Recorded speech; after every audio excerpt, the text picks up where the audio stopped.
ಕೆಲವರು ಅನ್ಕೋತಾರೆ ಪ್ರಸಿದ್ಧ ಆಗಬೇಕು, ಪೇಪರಲ್ಲಿ ಹೆಸರು ಬರಬೇಕು, ಒಳ್ಳೆ ಕೆಲಸಕ್ಕೋ ಕೆಟ್ಟ ಕೆಲಸಕ್ಕೋ ಪೇಪರಲ್ಲಿ ಹೆಸರು ಬರಬೇಕು ದಿನಾಲು ಅಂತ ಒದ್ದಾಡೋರನ್ನ ಕಂಡಿಲ್ವಾ? ನಾವು ಬೇಕಾದಷ್ಟು ಜನ ಕಂಡಿದ್ದೀವಿ. ಈ ಮಾತನ್ನು ಹೇಳಬೇಕಾದ್ರೆ ನಾನು ಬಾಂಬೆದಲ್ಲಿ ಒಂದು ಕಾಲೇಜ್ ಇದೆ, ಅಲ್ಲಿ ಪ್ರತಿ ವರ್ಷ ಒಂದು ದಿವಸ ಹೋಗ್ತೇನೆ ಪಾಠ ಮಾಡೋದಕ್ಕೆ. ನಾನು ಅಲ್ಲಿ MBA ಹುಡುಗರಿಗೆ ಪಾಠ ಮಾಡೋದು. ಆ ಹುಡುಗರು ಏನು ಎಕ್ಸ್ಪರ್ಟ್ ಇದ್ದಾರಪ್ಪ ಅಂದರೆ, ಅದರಲ್ಲೂ ಸಿನಿಮಾದಲ್ಲಿ ನೀವು ಯಾವುದೇ ಸಿನಿಮಾ ಹೇಳಿ, ಯಾವ ಹೀರೋ ಕೇಳಿ, ಹೀರೋಯಿನ್ ಕೇಳಿ, ಎಲ್ಲೂ ಬರುತ್ತೆ ಅವರಿಗೆಲ್ಲ. ಅದಕ್ಕೆ ತಮಾಷೆ ಮಾಡ್ತಿದ್ದೆ, ನಮ್ಮ ಹೀರೋಯಿನ್ಗಳಿಗೆ ತಮ್ಮ ಜೀವನದ ಬಗ್ಗೆ ಏನಾದರೂ ಡೌಟ್ ಇದ್ದರೆ ಇವ್ರನ್ನ ಕೇಳಬೇಕು ಹುಡುಗರನ್ನ, ಅಷ್ಟು ಮಟ್ಟಿಗೆ ಎಕ್ಸ್ಪರ್ಟ್ ಆಗಿದ್ದಾರೆ. ನನಗೆ ಸಿನಿಮಾ ಬಗ್ಗೆ ಜ್ಞಾನ ಕಮ್ಮಿ, ಭಾಳ ಕಮ್ಮಿ. ಅದಕ್ಕೊಂದು ಸಲ ಏನು ಮಾಡಿದೆ, ಆ ತರಗತಿಗೆ ಹೋಗೋ ಹಿಂದಿನ ದಿವಸ ಇಲ್ಲಿ ನನ್ನ ಸ್ನೇಹಿತರು ಬರೆದಿದ್ದಾರೆ, ಒಳ್ಳೆಯ ನಿರ್ದೇಶಕರು, ತುಂಬ ಬುದ್ಧಿವಂತರು. ಅವ್ರನ್ನ ಕೇಳಿ ಒಂದು ರಿಸರ್ಚ್ ಮಾಡಿ, ಸಂಶೋಧನೆ ಮಾಡಿ ಆ ಪಟ್ಟಿ ಹಿಡ್ಕೊಂಡು ಹೋದೆ. ಕ್ಲಾಸಿಗೆ ಹೋದಾಗ ಹುಡುಗರು ಹೇಳಿದೆ, ಇವತ್ತು ನಾನು ಸಿನಿಮಾ ಬಗ್ಗೆ ಮಾತಾಡ್ತೀನಿ ನಿಮ್ಮ ಹತ್ರ ಅಂತ. ಅವರಂದರು, ಸರ್ ನಿಮ್ಗೆ ಸಿನಿಮಾ ಬಗ್ಗೆ ಏನೂ ಗೊತ್ತಿಲ್ಲ, ನಾವು ಚಾಂಪಿಯನ್ಸ್ ಇದ್ದೀವಿ ಅಂದರು. ಇರಲಿ ನೋಡೋಣ, ಒಂದೇ ಪ್ರಶ್ನೆ ಕೇಳ್ತೀನಿ, ಹೇಳಿ ನೋಡೋಣ ಯಾರು ಹೇಳ್ತೀರಿ ಅಂತ. ಅವರೆಲ್ಲ ಸಜ್ಜಾಗಿ ಕೂತ್ಕೊಂಡ್ರು. ನಾನು ಕೇಳಿದೆ, 1940ರಲ್ಲಿ ಹಿಂದಿ ಸಿನಿಮಾದ ಹೀರೋ ನಂಬರ್ 1 ಯಾರಾಗಿದ್ದರು? 1940ರಲ್ಲಿ. ಹುಡುಗರು ತಲೆ ಕೆರ್ಕೊಂಡ್ರು. ಒಬ್ಬರು ದೇವಾನಂದ ಅಂದರು, ಅಲ್ಲ ಅದು 50ರಲ್ಲಿ ಬಂದದ್ದು. ಆಮೇಲೆ ದಿಲೀಪ್ ಕುಮಾರಿಗೆಲ್ಲ ಹೆಸರು ಹೇಳ್ತಾ ಹೋದರು. ಒಬ್ಬ ಹುಡುಗಿ ಎದ್ದು ನಿಂತು, ಸರ್ ರಾಜ್ ಕಪೂರ್ ಅಪ್ಪ ಸರ್, ಪೃಥ್ವಿರಾಜ್ ಕಪೂರ್ ಸರ್. ಹೌದಮ್ಮ, ಅವರು 40ಕ್ಕೆ ಇರಲಿಲ್ಲ, ಆಮೇಲೆ ಬಂದರು ಅಂತ ಹೇಳಿದೆ. ಅವ್ರು ತಲೆ ಕೆರ್ಕೊಂಡು, ಗೊತ್ತಿಲ್ಲ ಸರ್ ಅಂದರು. ಇದು ನನಗೂ ಗೊತ್ತಿರಲಿಲ್ಲ, ಅವ್ರು ಸಂಶೋಧನೆ ಮಾಡಿ ಕೊಟ್ಟದ್ದು ಗೊತ್ತಾಗಿದೆ. ಶ್ಯಾಮ್ಲಾಲ್ ಅಂತ ಒಬ್ಬರು ಇದ್ರಂತೆ, ಯಾರೋ ಆ ಹೀರೋ ನಂಬರ್ 1 ಆಗಿದ್ದರಂತೆ. ಈಗ ಹೆಸರೇ ಗೊತ್ತಿಲ್ಲ, ನಮ್ಗೆ ಕೇಳೇ ಇಲ್ಲ ಅಂತ. ನಾವು ಯಾಕೆ ಈ ಮಾತನ್ನು ಹೇಳಿದೆ ಅಂದರೆ, 40ರಲ್ಲಿ ಹೀರೋ ನಂಬರ್ 1 ಆಗಿದ್ದವರು ಇವತ್ತು ಯಾರಿಗೂ ಹೆಸರೇ ಗೊತ್ತಿಲ್ಲ, 0 ನಂಬರ್ 1 ಆಗಿಬಿಡ್ತಾರೆ. ಅಕಸ್ಮಾತ್ತಾಗಿ 2060ನೇ ಇಸ್ವಿಗೆ ಯಾರಾದರೂ ಬಂದು 2020ಕ್ಕೆ ಹೀರೋ ನಂಬರ್ 1 ಯಾರಾಗಿದ್ದರು ಅಂದರೆ ಹುಡುಗರು ಹೇಳ್ತಾರೆ, ಐ ಡೋಂಟ್ ನೋ, ಗೊತ್ತಿಲ್ಲ ಅಂತಾರೆ. ಅಂದರೆ ಈ ಪ್ರಸಿದ್ಧಿ ಅಂತಿದೆಯಲ್ಲ, ಖ್ಯಾತಿ ಅಂತಿದೆಯಲ್ಲ, ಇದು ಶಾಶ್ವತವಾಗಿರುವಂಥದ್ದಲ್ಲ. ಹಾಗಾಗಿ ನಾನು ಬರೀ ಯಶಸ್ಸು ಯಾವುದಲ್ಲ ಅಂತ ಹೇಳ್ಕೊಂಡು ಹೋದೆ. ಹಣ ಅಲ್ಲ, ಅಧಿಕಾರ ಅಲ್ಲ, ದೇಹ ಶಕ್ತಿ ಅಲ್ಲ, ಖ್ಯಾತಿ ಅಲ್ಲ. ಯಶಸ್ಸು ಅಂದರೆ ಏನು? ಹಾಗಾದರೆ ನಾನು ಕಾಲೇಜಲ್ಲಿ ಪಾಠ ಮಾಡುವಾಗ ಒಂದು ಸಲ ಮಕ್ಕಳಿಗೆ ಪ್ರಶ್ನೆ ಕೇಳಿದೆ, ಎಲ್ಲ MSc ಹುಡುಗರು. ನಿಮ್ಮ ಅಜ್ಜನ ಹೆಸರು ಗೊತ್ತಾ ನಿಮಗೆ ಅಂತ ಕೇಳಿದೆ. ಅವರಂದರು, ರಸಾಯನಶಾಸ್ತ್ರ ಕಲಿಸೋದಕ್ಕೂ ಅಜ್ಜನಿಗೇನು ಸಂಬಂಧ? ಅದ್ರ ಮುಖ ನೋಡಿಕೊಂಡ್ರು, ಎಲ್ಲರೂ ಕೈ ಎತ್ತಿದ್ರು. ಅಡ್ಡಿಲ್ಲ, ಎಲ್ರಿಗೂ ಅಜ್ಜನ ಹೆಸರು ಗೊತ್ತಲ್ಲ ಅಂದೆ. ಗೊತ್ತು ಹೋದರು. 1 ನಿಮಿಷ ಬಿಟ್ಟೆ, ಅಜ್ಜನ ಹೆಸರು ಎಷ್ಟು ಮಂದಿಗೆ ಗೊತ್ತು ಅಂತ ಕೇಳಿದೆ. ಮತ್ತೆ ಮುಖ ನೋಡಿಕೊಂಡ್ರು, ಒಂದು 5-6 ಕೈ ಮೇಲೆ ಬಂತು. ಅಡ್ಡಿಲ್ಲ, 5-6 ಮಂದಿಗಾದರೂ ಗೊತ್ತಲ್ಲ ಅಜ್ಜನ ಹೆಸರು, ಪರವಾಗಿಲ್ಲ ಅಂದೆ. ಮತ್ತೊಂದು ನಿಮಿಷ ಬಿಟ್ಟೆ, ನಿಮ್ಮ ಅಜ್ಜನ ಹೆಸರು ಎಷ್ಟು ಮಂದಿಗೆ ಗೊತ್ತಿದೆ ಅಂತ ಕೇಳಿದೆ. ಯಾರಿಗೂ ಗೊತ್ತಿರಲಿಲ್ಲ, ತಲೆ ಕರ್ಕೊಂಡ್ರು, ಗೊತ್ತಿಲ್ಲ ಸರ್ ಅಂದರು. ಅದೇ ವಿಚಿತ್ರ ಅಲ್ವಾ? ನಿಮ್ಮ ಅಜ್ಜನ ಹೆಸರೇ ಗೊತ್ತಿಲ್ಲ ನಿಮಗೆ, ಯಾಕೆ ಅಂತ ಕೇಳಿದೆ. ಒಬ್ಬ ಹುಡುಗಿ ಎದ್ದು ನಿಂತ್ಕೊಂಡು ಹೊರಟಾಗಿ ಹೇಳಿದ್ಲು, ಸತ್ಯ ಇತ್ತು ಮಾತೊಳಗೆ. ಏನು ಪ್ರಯೋಜನ ಬಿಡಿ ಸರ್ ಅಂದ್ಲು. ಯಾಕಮ್ಮ ಅಂತ ಕೇಳಿದೆ. ಸರ್ ಏನು ದೊಡ್ಡ ಸಾಧನೆ ಮಾಡಿದ್ದಾರೆ ನೆನ್ಪಿಡ್ಬೇಕು ಸರ್ ಅಂದ್ಲು. ಆಯ್ತು ಅಮ್ಮ ತಾಯಿ, ನಾನು ನನ್ನ ಅಜ್ಜನ ಹೆಸರು ಕೇಳ್ತಾ ಇಲ್ಲ, ನಿಮ್ಮ ಅಜ್ಜನ ಹೆಸರು ಕೇಳ್ತೀನಿ, ಏನು ಪ್ರಯೋಜನ ಅಂತೀಯಲ್ಲಮ್ಮ? ಹೌದು ಸರ್, ಏನು ದೊಡ್ಡ ಸಾಧನೆ ಮಾಡಿದ್ದಾರೆ ಅಂದ್ಲು. ಆಕೆ ಕೋಪ ನಾಡು, ಸುಮ್ಮನೆ ಕೂತ್ಕೊಮ್ಮ ನೀನು ಅಂತ ಹೇಳಿದೆ. ಉಳಿದವ್ರಿಗೆ ಹೇಳಿದೆ, ಇನ್ನು ಕೆಲವು ಹೆಸರು ಹೇಳ್ತಾ ಹೋಗ್ತೀನಿ, ಅದು ಗೊತ್ತಿದ್ದರೆ ಕೈ ಎತ್ತಿ, ಇಲ್ಲರ ತಲೆ ಕೆಡಿಸ್ಕೋಬೇಡಿ ಅಂದೆ. ಅವರೆಲ್ಲ ಕುತೂಹಲದಿಂದ ಯಾವ ಹೆಸರು ಹೇಳ್ತಾನೆ ಇವನು ಅಂತ ಕಾಯ್ತಾಯಿದ್ರು. ನಾನು ಹೇಳಿದೆ, ರಾಮಚಂದ್ರ ಗೊತ್ತಾ?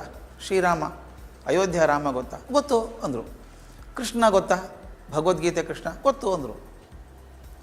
ಬುದ್ಧ ಗೊತ್ತಾ? ಗೊತ್ತು. ಮಹಾವೀರ ಗೊತ್ತು. ಯೇಸು ಕ್ರಿಸ್ತ ಗೊತ್ತು. ಪ್ರಾಫೆಟ್ ಮೊಹಮ್ಮದ್ ಗೊತ್ತು.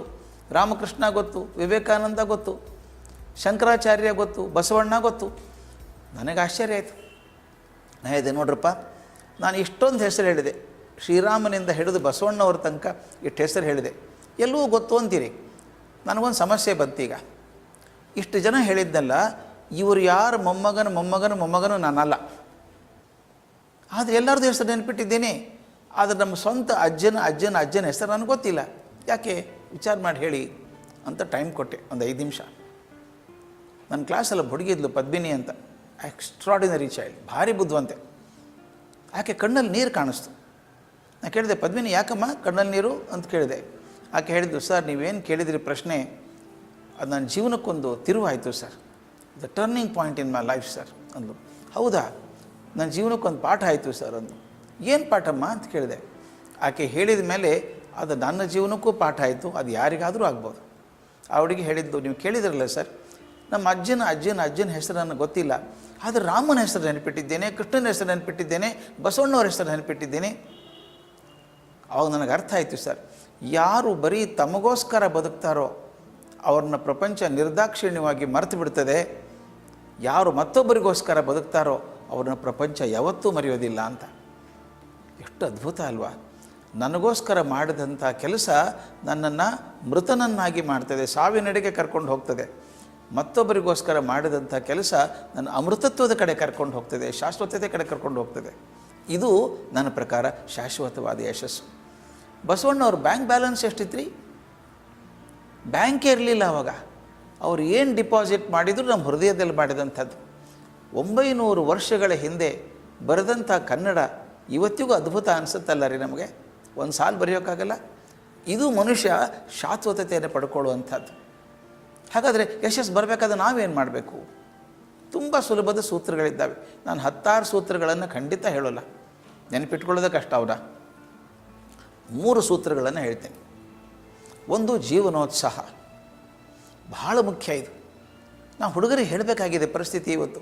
ಎಷ್ಟೋ ಸಲ ನೋಡಿದಾಗ ಕೆಲವು ಹುಡುಗರು ಆ ಭುಜ ತಗ್ಗಿಸ್ಕೊಂಡು, ಹೆಗಲಿ ಬ್ಯಾಗ್ ಹಾಕ್ಕೊಂಡು, ತಲೆ ಕೆಗ್ಸ್ಕೊಂಡು ಈ ಮಹಾಯುದ್ಧ ಸೋತ ಸೈನಿಕರು ಬರ್ತಿರ್ತಾರಲ್ಲ, ಹಾಗೆ ಬರೋದು ನೋಡಿದಾಗ ದುಃಖ ಅನಿಸುತ್ತೆ. ಆ ತಾರುಣ್ಯ ಹೇಗಿರಬೇಕು? ಮನೆಗೆ ಬರೋದು, ಟಿ ವಿ ಹಚ್ಚೋದು, ಟಕ ಟಕ ಟಕ, ಯಾವ ಚಾನಲ್ಲು ಪೂರ್ತಿ ನೋಡಲ್ಲ, ತಿರುಗಿಸಿ ಕೊನೆಗೆ ಬೋರ್ ಅಂದ್ಬಿಡೋದು. 400 ಚಾನಲ್ ಬೋರ್ ಹಾಕ್ತಿದ್ರಿ, ಇನ್ನೇನಪ್ಪ ಮಾಡಬೇಕು? 401ನೇದ್ದು ನೀವೇ ಮಾಡಬೇಕು, ಇಷ್ಟೇನ ಅಲ್ವಾ? ಹೀಗಿರುವಾಗ ಆ ಹುಡುಗರಲ್ಲಿ ಉತ್ಸಾಹ ಬರಬೇಡವಾ? ನಾನು ಅದೇ ಬೇಡ್ಕೊಳ್ಳೋದು. ಎಲ್ಲಿ ಜೀವನೋತ್ಸಾಹ ಇಲ್ಲ ಅಲ್ಲಿ ಯಶಸ್ಸು ಇಲ್ಲ. ಎಷ್ಟೋ ಜನ ನೋಡಿದ್ದೆ ನಾನು, ಏನು ಸಂಭ್ರಮದಿಂದ ಬದುಕಿದ್ದಾರೆ ರೀ ಅವರು. ನಮ್ಮ ಮನೆ ಹತ್ತಿರ ಒಬ್ಬರು ಬದುಕರಿದ್ದಾರೆ, ಬಗ್ಗೆ ನನಗೆ ಭಾಳ ಇಷ್ಟ. 101 ವರ್ಷ ಅವರಿಗೆ. ಅವರು 100ನೇ ವರ್ಷ ಹುಟ್ಟಿದ ಹಬ್ಬ ಬಂತಲ್ಲ, 6 ತಿಂಗಳು ಮೊದಲೇ ಶುರು ಮಾಡಿದ್ರು ಮುದುಕರು. ಈ ಸಲ ಹುಟ್ಟಿದ ಹಬ್ಬ ಹೇಗೆ ಮಾಡ್ತೀರಿ? ಮನೆಗೆಲ್ಲ ಲೈಟ್ ಹಾಕ್ಸ್ಬೇಕು, ಅಡುಗೆಯವ್ರನ್ನ ಕರೆಸ್ಬೇಕು, ಬಲಗದವ್ರನ್ನೆಲ್ಲ ಕರೀರಿ ಎಲ್ಲರೂ. ಏನು ಹಬ್ಬ ರೀ ಅದು? ತಾವೇ ಮಾಡ್ಕೊಳ್ಳೋದು ಅದನ್ನು. ನಾವು ಸಾಮಾನ್ಯ ಮಗು 1ನೇ ವರ್ಷ ಹುಟ್ಟಿದ ಹಬ್ಬ ಮಾಡ್ತೀವಪ್ಪ. ಈ 100ನೇ ವರ್ಷಕ್ಕೆ ಅವ್ರು ಎಷ್ಟು ತಯಾರಿ ಮಾಡೋದು? ಕಾರ್ಡ್ ಪ್ರಿಂಟ್ ಮಾಡಬೇಕು, ಅವ್ರನ್ನ ಕರಿ ಇವ್ರನ್ನ ಕರಿ ಎಲ್ಲ. ಅವರ ಉತ್ಸಾಹ ನೋಡಿದ್ದು ನಾನು ಹೋಗಿ ಕೇಳಿದೆ, ಅಜ್ಜ ನನಗೂ ನಿನ್ನ ಹಾಗೆ 100 ವರ್ಷ ಬದುಕಬೇಕು ಅಂತ ಆಸೆ ಇದೆ, ಏನು ಮಾಡಬೇಕು ಅಂತ ಕೇಳಿದೆ. ನನ್ನ ಬೆನ್ನ ಮೇಲೆ ರಪ್ ಅಂತ ಹೊಡೆದ್ರು. 25 ವರ್ಷ ಹುಡುಗ ಹೊಡೆದಂಗಿತ್ತು. ಹೊಡೆದ್ಬಿಟ್ಟು ಮೊದಲು 99 ವರ್ಷ ನಗನಗ್ತಾ ಬದುಕಯ್ಯ, ಆಮೇಲೆ 100 ವರ್ಷ ಹಾಗೇ ಆಗುತ್ತೆ ಅಂದರು. ಎಷ್ಟು ಚಂದದ ಮಾತಲ್ಲ. 99 ವರ್ಷ ಚೆನ್ನಾಗಿ ಬದುಕಯ್ಯ, ಗೊಣಕೊಂಡು ಬದುಕಿದ್ರೆ 50 ವರ್ಷ ಕಾಣಲ್ಲ ನೀನು. ಸಂಭ್ರಮದಿಂದ ಬದುಕು ಸೋಲಲ್ಲ, ಬದುಕು ನರಳಾಟ ಅಲ್ಲ, ಬದುಕು ಸಂಭ್ರಮ. ಇದೇ ಕಷ್ಟ ಇದೆ ಇಲ್ಲ ಅಂತಲ್ಲ, ತೊಂದರೆ ಇದೆ ಇಲ್ಲ ಅಂತಲ್ಲ, ಆದರೆ ಸಂಭ್ರಮ ಅಲ್ಲ. ಮದುವೆ ಮಾಡಬೇಕು, ಮನೇಲಿ ಕಷ್ಟ ಇಲ್ವಾ? ಹಣಕಾಸು ಒದ್ದಿಸ್ಬೇಕು, ಅದಕ್ಕೆ ಬರಬೇಕು, ಇದು ಬರಬೇಕು, ಅದಾಯ್ತಾ ಚಿಂತೆ ಇರ್ತದೆ, ಅದ್ರ ಸಂಭ್ರಮ ಅಲ್ಲೇನ್ರಿ ಅದು? ಹಾಗೆ ಬದುಕೊಂದು ಸಂಭ್ರಮ, ಜೀವನೋತ್ಸಾಹ ನಮ್ಮಲ್ಲಿ ಇರಬೇಕು. ತಾವು ದಯವಿಟ್ಟು ತರುಣರನ್ನು ವಿಚಾರ ಮಾಡಬೇಕು. ಇದನ್ನು ತಾವು ನೋಡಿದ್ದೀರಿ, ಚಪ್ಪಡಿ ಕಲ್ಲು ಹಾಕಿರ್ತಾರೆ ಫುಟ್ಪಾತ್ ಮೇಲೆ, ಸಂದಿಯಲ್ಲಿ ಹುಲ್ಲು ಬೆಳೆದಿದೆಯಲ್ರಿ, ಯಾರಾದರೂ ಬೀಜ ಹಾಕಿ ಬೆಳೆಸಿದ್ರೆ ಅದನ್ನು ತಾನಾಗೇ ಬೆಳೀತು. ಎಲ್ಲೋ ಬಿದ್ದದ್ದು ತಕ್ಷಣ ಹೇಳುತ್ತೆ. ತಾವು ನೋಡಿರಬೇಕು, ಬೇಸಿಗೆ ಬಂದಾಗ ಬೇಸಿಗೆ ಕುದೀತಾ ಇರ್ತದೆ, ಸುಡ್ತಾ ಇರ್ತದೆ ರೋಡು, ಬರೀ ಧೂಳಾಗಿರುತ್ತೆ. ಎಲ್ಲ ನೋಡಿದಲ್ಲಿ ಕೆಂಪು ಧೂಳು ಹಾರ್ತಾ ಇರ್ತದೆ. ಒಂದು ಮಳೆ ಬಂತೋ ತಕ್ಷಣ ಎಲ್ಲ ಹಸಿರು ಹರಡ್ಕೊಂಡ್ಬಿಡುತ್ತಲ್ಲ, ಅಂದರೆ ಬೀಜ ಇತ್ತು ಒಳಗಡೆ, ಆ ಬಿಸಿಲಲ್ಲಿ ಕಾಯ್ಕೊಂಡಿದೆ, ಒಣಗಿ ಹೋಗಿದೆ, ಆದರೆ ಮೊಳಕೆ ಹೊಡೆಯೋದನ್ನು ಬದುಕಿಲ್ಲ. ನನಗೆ ಒಂದೇ ಕೇಳೋದು ನಾನು, ಆ ಹುಲ್ಲು ಕಡ್ಡಿಗಿರುವಂಥ ಜೀವನೋತ್ಸಾಹ ನಮಗೆ ಬೇಡೇನ್ರಿ? ಎಷ್ಟೋ ಸಲ ಸಣ್ಣ ಮಕ್ಕಳು ಒಂದು ರಿಸಲ್ಟಿಗೆ ಮಾರ್ಕ್ಸ್ ಬರಲಿಲ್ಲ ಅಂತಾನೋ, ಕೆಲಸ ಸಿಗಲಿಲ್ಲ ಅಂತಾನೋ, ಮದುವೆ ಗೊತ್ತಾಗಲಿಲ್ಲ ಅಂತಾನೋ ಆತ್ಮಹತ್ಯೆ ಮಾಡಿಕೊಂಡಾಗ ಅನಿಸ್ಬಿಡುತ್ತೆ ನನಗೆ. ಒಂದು ಹುಲ್ಲಿಗಿರುವಂಥ ಜೀವನೋತ್ಸಾಹ ನಮಗೆ ಬರಲಿಲ್ವಾ? ದಯವಿಟ್ಟು ನೋಡಿ, ಮನೆಯಲ್ಲಿ ಮಲ್ಲಿಗೆ ಹೂ ಅರಳುತ್ತೆ, ಬೆಳಗ್ಗೆ 6 ಗಂಟೆಗೆ ಮಲ್ಲಿಗೆ ಹೂ ತಕ್ಕೋತೀರಿ ನೀವು, ಎಷ್ಟೊತ್ತು ಬದುಕುತ್ತೆ ಅದು? ಅದೇನು 10 ವರ್ಷ ಬದುಕೋದಲ್ಲ ಅದು. ಸಾಯಂಕಾಲ 6 ಗಂಟೆಗೆ ಒಣಗಿ ಹೋಗ್ಬಿಡುತ್ತೆ. ಬದುಕೆ 12 ತಾಸು. ಆದರೆ ಎಂದಾದರೂ ಅಯ್ಯೋ ಬದುಕೋದೇ 12 ತಾಸು, ವಾಸನೆ ಯಾಕೆ ಕೊಡಬೇಕು ಅಂತ ಬಿಟ್ಟದ್ದು ಉಂಟಾ? ಅದು ಮನೆಯಲ್ಲಿ ಮಲ್ಲಿಗೆ ಹೂ ಹಾಕಿ ನೋಡಿ, ಇಡೀ ಕೋಣೆಯೆಲ್ಲ ಘಮಘಮಿಸ್ತಾ ಇರ್ತದೆ. ಅದರಿಂದ ಕಲಿಬೇಡವಾ ನಾವು? 12 ತಾಸು ಬದುಕಿದ್ರು ಸಂಭ್ರಮದಿಂದ ಬದುಕಿ ಹೋಗುತ್ತಲ್ಲ ಅದು. ಆ ಜೀವನೋತ್ಸಾಹ ನಮಗೆ ಬೇಡ. ನನ್ನ ಜೊತೆಗೊಬ್ಬರಿದ್ದರು, CB ಜಯರಾವ್ ಅಂತ, ಆಲ್ ಇಂಡಿಯಾ ರೇಡಿಯೋ ಡೈರೆಕ್ಟರ್ ಆಗಿದ್ದವರು. ಅವ್ರ ಜೊತೆ ಬೇಕಾದಷ್ಟು ನಾಟಕ ಮಾಡಿದ್ದೆ ನಾನು, ರೇಡಿಯೋ ನಾಟಕಗಳನ್ನು. ಸೊಗಸುಗಾರ ಮನುಷ್ಯ. ಅದೇನು ಶರ್ಟು ಪ್ಯಾಂಟು ಕರೆಕ್ಟ್ ಮ್ಯಾಚಿಂಗ್ ಇರಬೇಕು, ಇನ್ಶರ್ಟ್ ಮಾಡಿರಬೇಕು, ಒಂಚೂರು ಮುದ್ದೆ ಆಗಬಾರ್ದು. ಆ ಬೆಲ್ಟ್ ಹಾಕ್ಕೊಂಡ್ರೆ ಬಕ್ಕಲ್ಲಿ ಕರೆಕ್ಟಾಗಿ ಸೆಂಟ್ರದಲ್ಲಿ ಇರಬೇಕು. ಆಮೇಲೆ ಪ್ಯಾಂಟಿನ 2 ಜೇಬಲ್ಲಿ ಈ ಕಡೆ ಒಂದು ಈ ಕಡೆ ವಸ್ತ್ರ ಇಟ್ಕೋಬೇಕು. ಎಡಗಡೆ ಜೇಬಿನ ವಸ್ತ್ರ ಆಗಾಗ ತೆಗೆದು ಶೂ ಪಾಲಿಷ್ ಮಾಡ್ಕೋಬೇಕು, ಚಕ ಮಿಂಚ್ತಿರ್ಬೇಕದು. ಬಲಗಡೆ ವಸ್ತ್ರ ಮುಖ ಒರೆಸ್ಕೊಳ್ಳೋಕ್ಕೆ. ನಾನು ತಮಾಷೆ ಮಾಡಿ ಕೇಳ್ತಿದ್ದೆ ಅವ್ರು, ಜಯರಾವ್ ಬದಲಿ ಆಗ್ತಾವ ವಸ್ತ್ರ ಅಂತ. ಆಗಲ್ಲ ಅಂತಿದ್ರು. ಆ ವಸ್ತ್ರದ 3ನೇ ಮಡಿಕೆ ಒಳಗೆ ಪೌಡ್ರ್ ಹಾಕ್ಕೊಂಡಿರಬೇಕು. ಟೈಮ್ ಸಿಕ್ಕಾಗೆಲ್ಲ ಪೌಡ್ರ್ ಹಚ್ಕೋಬೇಕು. ಸೆಂಟ್ ಬರಬೇಕಾದ್ರೆ ಹಿಂದಿನ ಜೇಬಲ್ಲಿ ಒಂದು ಹಣಿಗೆ ಇರಬೇಕು, ಬಾಚಣಿಕೆ. ಆಗಾಗ ಬಾಚಿಕೊಳ್ಳೋದು. ಅಷ್ಟು ಸೊಗಸುಗಾರ ಮನುಷ್ಯ. ಅವ್ರು ರಿಟೈರ್ ಆದರೂ ಕೂಡ 40 ವರ್ಷದಂಗೆ ಕಾಣಿಸ್ತಾ ಇದ್ರಪ್ಪ ಅವರು. ಮುಂದೆ ನನ್ನ ಸಂಪರ್ಕ ತಪ್ಪೋಗ್ಬಿಡ್ತು. ತಾವೆಲ್ಲ ಕೇಳಿದ್ದೀರಿ, ಡಾಕ್ಟರ್ H.K. ರಂಗನಾಥ್ ಅಂತ ದೊಡ್ಡ ರಂಗಭೂಮಿ ಕಲಾವಿದರು, ರಂಗಭೂಮಿ ಬಗ್ಗೆ ಸಂಶೋಧನೆ ಮಾಡಿದವರು, director general of all India radio ಆಗಿದ್ದವರು. ಅವ್ರು ನನ್ನ ಹಿರಿಯ ಸ್ನೇಹಿತರು, ನನ್ನ ಬಗ್ಗೆ ತುಂಬ ಪ್ರೀತಿ ಅವರಿಗೆ. ಒಂದು ಸಲ ಫೋನ್ ಮಾಡಿದರು, ಕರ್ಜಿಗೆ ನಿಮ್ಗೆ ಗೊತ್ತಾಯ್ತಾ ಜಯರಾವ್ಗೆ ಆರಾಮಿಲ್ಲಂತೆ, ಹಾಸ್ಪಿಟ್ಲಿಗೆ ಹಾಕಿದಾರಂತೆ ಅಂದರು. ನಂಬಕ್ಕೆ ಸಾಧ್ಯ ಇಲ್ಲರಿ, ಜಯರಾವ್ಗೆ ಆರೋಗ್ಯ ಸರಿ ಇಲ್ಲ ಅಂತ ನಂಬಕ್ಕೆ ಸಾಧ್ಯ ಇಲ್ಲ. ಅಷ್ಟು ಚಂದ ಹೊಳೆಯುವಂಥ ಮನುಷ್ಯ. ಇಬ್ಬರು ಹೋದ್ವಿ ಮರುದಿವಸ ಆಸ್ಪತ್ರೆ ನೋಡ್ಕೊಂಬರೋದಕ್ಕೆ. ಹಿಂಗೆ ಹೋಗ್ತಿರ್ಬೇಕಾದ್ರೆ ಕಾರಿಡಾರಲ್ಲಿ ಅವ್ರ ಹೆಂಡತಿ ಎದುರಿಗೆ ಬಂದರು, ಜಯರಾವ್ ಹೆಂಡತಿ ಬಂದು ಅಳೋಕ್ಕೆ ಶುರು ಮಾಡಿದರು. ಯಾಕಮ್ಮ ಏನಾಯಿತು ಅಂತ ರಂಗನಾಥ್ ಕೇಳಿದರು. ಇಲ್ಲ ಸರ್, ಈಗ ತಾನೇ ರಿಪೋರ್ಟ್ ಬಂದಿದೆ ಹೈದರಾಬಾದಿಂದ ಬೆಳಿಗ್ಗೆ, ಅವ್ರಿಗೆ ಕ್ಯಾನ್ಸರ್ ಅಂತೆ, ಫೈನಲ್ ಸ್ಟೇಜ್ ಅಂತೆ, ಇನ್ನು ಭಾಳ ಅಂದರೆ 3 ತಿಂಗಳು ಬದುಕಬಹುದು ಅಂತ ಹೇಳ್ತಾರೆ ಡಾಕ್ಟ್ರು ಅಂತ ಅಳೋಕ್ಕೆ ಶುರು ಮಾಡಿದ್ರು. ಅಯ್ಯೋ ಕಥೆಯ, ಹೌದಾ? ಜಯರಾವ್ ಹೋಗ್ತಾರೆ ಅಂತ ಕಲ್ಪನೆ ಕೂಡ ಮಾಡೋಕ್ಕೆ ಸಾಧ್ಯ ಇಲ್ಲ ನಾವು ಆ ಪರಿಸ್ಥಿತಿ. ಆನಂತರ ಸಮಾಧಾನ ಮಾಡಿದ್ವಿ. ಯಾಕೆ ಹೇಳಿದ್ರು, ನಾನು ಯಾಕೆ ಹೇಳಿದೆ ಅಂದರೆ, ದಯವಿಟ್ಟು ಅದನ್ನು ಅವ್ರಿಗೆ ಹೇಳಬೇಡಿ, ಅವ್ರಿಗೆ ಗೊತ್ತಿಲ್ಲ. ಅವ್ರಿಗೆ ಗೊತ್ತಾದರೆ ಗಾಬರಿ ಆಗಿಬಿಡುತ್ತೆ. ಯಾಕೆ ಹೇಳಿದೆ ಅಂದರೆ, ನಿಮ್ಗೆ ಗೊತ್ತಲ್ಲ ಅವ್ರು ಸೊಗಸ್ತಾನ, ದಿನಾನು ಶೇವ್ ಮಾಡ್ಕೋಬೇಕು, ದಿನ ಸ್ನಾನ ಮಾಡಬೇಕು ಅಂತಾರೆ. ಡಾಕ್ಟ್ರ್ ಹೇಳ್ತಾರೆ ಬೇಡ, ಕರಳಿನ ತೊಂದರೆ ಇದು, ಮಲ್ಕೊಂಡಿರಲಿ ಅವರು. ಆ ನರ್ಸೆ 2 ದಿವಸಕ್ಕೊಂದು ಸಲ 3 ದಿವಸ ಶೇವ್ ಮಾಡ್ತಾರೆ, ಸ್ಪಾಂಜ್ ಬಾತ್ ಮಾಡ್ತಾರೆ ಅಂದರೆ ಕೇಳೋಲ್ಲ ಮನುಷ್ಯ, ನೀವು ಸ್ವಲ್ಪ ಹೇಳಿ ಸ್ನೇಹಿತರು ಅಂತ. ಆಯಿತು ಅಂತ ಒಳಗಡೆ ಹೋದ್ವಿ. ನಿಮ್ಮ ಕಣ್ಣು ಮುಂದೆ ಚಿತ್ರ ಬರಬೇಕದು. ಕಾಟ್ ಮೇಲೆ ಮಲ್ಕೊಂಡಿದ್ದಾರೆ ಜಯರಾವ್. ಆ ಕಡೆ ಈ ಕಡೆ ಕುರ್ಚಿ ಹಾಕ್ಕೊಂಡು ಕೂತ್ಕೊಂಡ್ವಿ. 2 ನಿಮಿಷ ಆದಮೇಲೆ ಜಯರಾವ್ ಹೇಳಿದರು, ಹೆಂಡ್ತಿಗೆ ಹೇಳ್ತಾರೆ, ನೀನು ಹೊರಗೆ ಹೋಗು, ಮಾತಾಡ್ಬೇಕು ನಾನು ಫ್ರೆಂಡ್ಸ್ ಹತ್ರ, ಹೊರಗೆ ಹೋಗು ಅಂತ. ನಾನು ಹೋಗ್ಬೇಕಾ ಅಂದರು. ನೀವು ಹೋಗು ಹೊರಗಡೆ. ನನಗೆ ಹೇಳಿದ್ರು, ಕರ್ಜಿಗೆ ಬಾಗಿಲು ಹಾಕೊಂಬ ಅಂದರು. ಆಕೆನ ಹೊರಗೆ ಕಳಿಸಿ ಬೋಲ್ಟ್ ಹಾಕ್ಕೊಂಬಂದೆ ನಾನು. ಪಕ್ಕದಲ್ಲಿ ಕೂತ್ಕೊಂಡು ಏನು ಸೀಕ್ರೆಟ್ ಹೇಳ್ತಾರೆ ಇವರು ಅಂತ.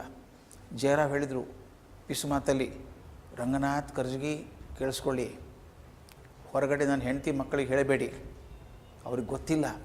ಬೆಳಗ್ಗೆ ರಿಪೋರ್ಟ್ ಬಂದಿದೆ, ನಾನು ಬದುಕೋದು 2 ತಿಂಗಳಿನ, ಕ್ಯಾನ್ಸರ್ ಫೈನಲ್ ಸ್ಟೇಜ್ ನನಗಿರೋದು. ನಮಗೆ ಎದೆ ಹೊಡೆದೋಯ್ತು. ಇವ್ರಿಗೆ ಗೊತ್ತಾಗಬಾರ್ದು ಅಂತ ಅವ್ರು ಮುಚ್ಚಿಟ್ಟಿದ್ದಾರೆ, ಅವ್ರು ಹೇಳಬೇಡಿ ಅಂತ ರೋಗಿನೇ ಹೇಳ್ತಾರೆ. ನನಗೆ ಗೊತ್ತಿದೆ 2 ತಿಂಗಳಲ್ಲಿ ಸಾಯ್ತೀನಿ ನಾನು ಅಂತ. ರಂಗನಾಥ್ ಸಾವರಿಸ್ಕೊಂಡ್ರು. ಅಲ್ಲಯ್ಯ ಜಯರಾವ್, ನಿನಗೆ ಗೊತ್ತು ತಾನೇ ಕ್ಯಾನ್ಸರ್ ಆಗಿದೆ, ಫೈನಲ್ ಸ್ಟೇಜು, ಬದುಕೋದೇನು 2 ತಿಂಗಳಂತ ಗೊತ್ತಲ್ಲ, ಈಗ ಯಾಕೆ ಮಾಡ್ತೀಯ ನಾಟಕ? ಶೇವ್ ಮಾಡ್ಕೊಳ್ಳೋದೇನು, ಸ್ನಾನ ಮಾಡೋದೇನು, ಇನ್ನೊಂದು ಮದುವೆ ಆಗೋ ವಿಚಾರ ಇದೆಯಾ ನಿನಗೆ? ಸುಮ್ಮನೆ ಇರಯ್ಯ, ನರ್ಸ್ ನೋಡ್ಕೋತಾಳೆ ನಿನ್ನ ಅಂದರು. ಅಂದಾಗ ಜಯರಾವ್ ಹೇಳಿದಂಥ ಮಾತು ನನ್ನ ಜೀವನಕ್ಕೆ, ಆ ಜೀವನೋತ್ಸಾಹಕ್ಕೆ ಒಂದು ಮಾದರಿಯಾದದ್ದು. ಜಯರಾವ್ ಹೇಳಿದರು, S Ranganath, I know I am ill, I am critically ill, but why should I look ill? ಎಂಥ ಅದ್ಭುತ ಮಾತು. ಹೌದಪ್ಪ, ನಾನು ರೋಗಿಷ್ಠ ಆಗಿದ್ದೇನೆ, ಕೊನೆ ಹಂತದಲ್ಲಿದ್ದೇನೆ, ನಾನು ಗೊತ್ತು ನನಗೆ. ಆದರೆ ಕೊನೆ ಹಂತದಲ್ಲಿರುವಂಥ ರೋಗಿ ಥರ ಯಾಕೆ ಬದುಕಬೇಕು ನಾನು? ಕೊನೆ ಕ್ಷಣದವರೆಗೂ ಹಾಗೆ ಚಕ ಹೊಳೆದೇ ಹೋಗ್ತೀನಿ ಅಂದರು. ಹಾಗೆ ಬದುಕಿ ಹೋದರು. ಇದು ಜೀವನೋತ್ಸಾಹ ಅಲ್ವಾ? ಕೆಲವರು ಒಂದು ನೆಗಡಿ ಬಂದರೆ ಒಂದು ವಾರಗಟ್ಟಲೆ ಗೋಳಾಡೋದು, ಅಯ್ಯೋ ಅದು ಗೋಳಾಡೋದು. ಜೀವನಾನ ಅದು. ಈ ಜೀವನೋತ್ಸಾಹ ಮೊದಲು ಯಶಸ್ಸಿಂದು. ಎಲ್ಲಿವರೆಗೂ ಜೀವನದಲ್ಲಿ ಉತ್ಸಾಹ ಇದೆಯೋ ಆ ಉತ್ಸಾಹ ನಿಮ್ಮ ಜೀವನದಲ್ಲಿ ಆತ್ಮವಿಶ್ವಾಸ ತುಂಬುತ್ತದೆ. ಆತ್ಮವಿಶ್ವಾಸ ಯಶಸ್ಸನ್ನು ತಂದು ನಿಮ್ಮ ಕಾಲಲ್ಲಿ ಹಾಕ್ತದೆ. ಅದರಿಂದ ಜೀವನೋತ್ಸಾಹ ಮೊದಲನೇದು. 2ನೇದು ಸತತ ಪರಿಶ್ರಮ.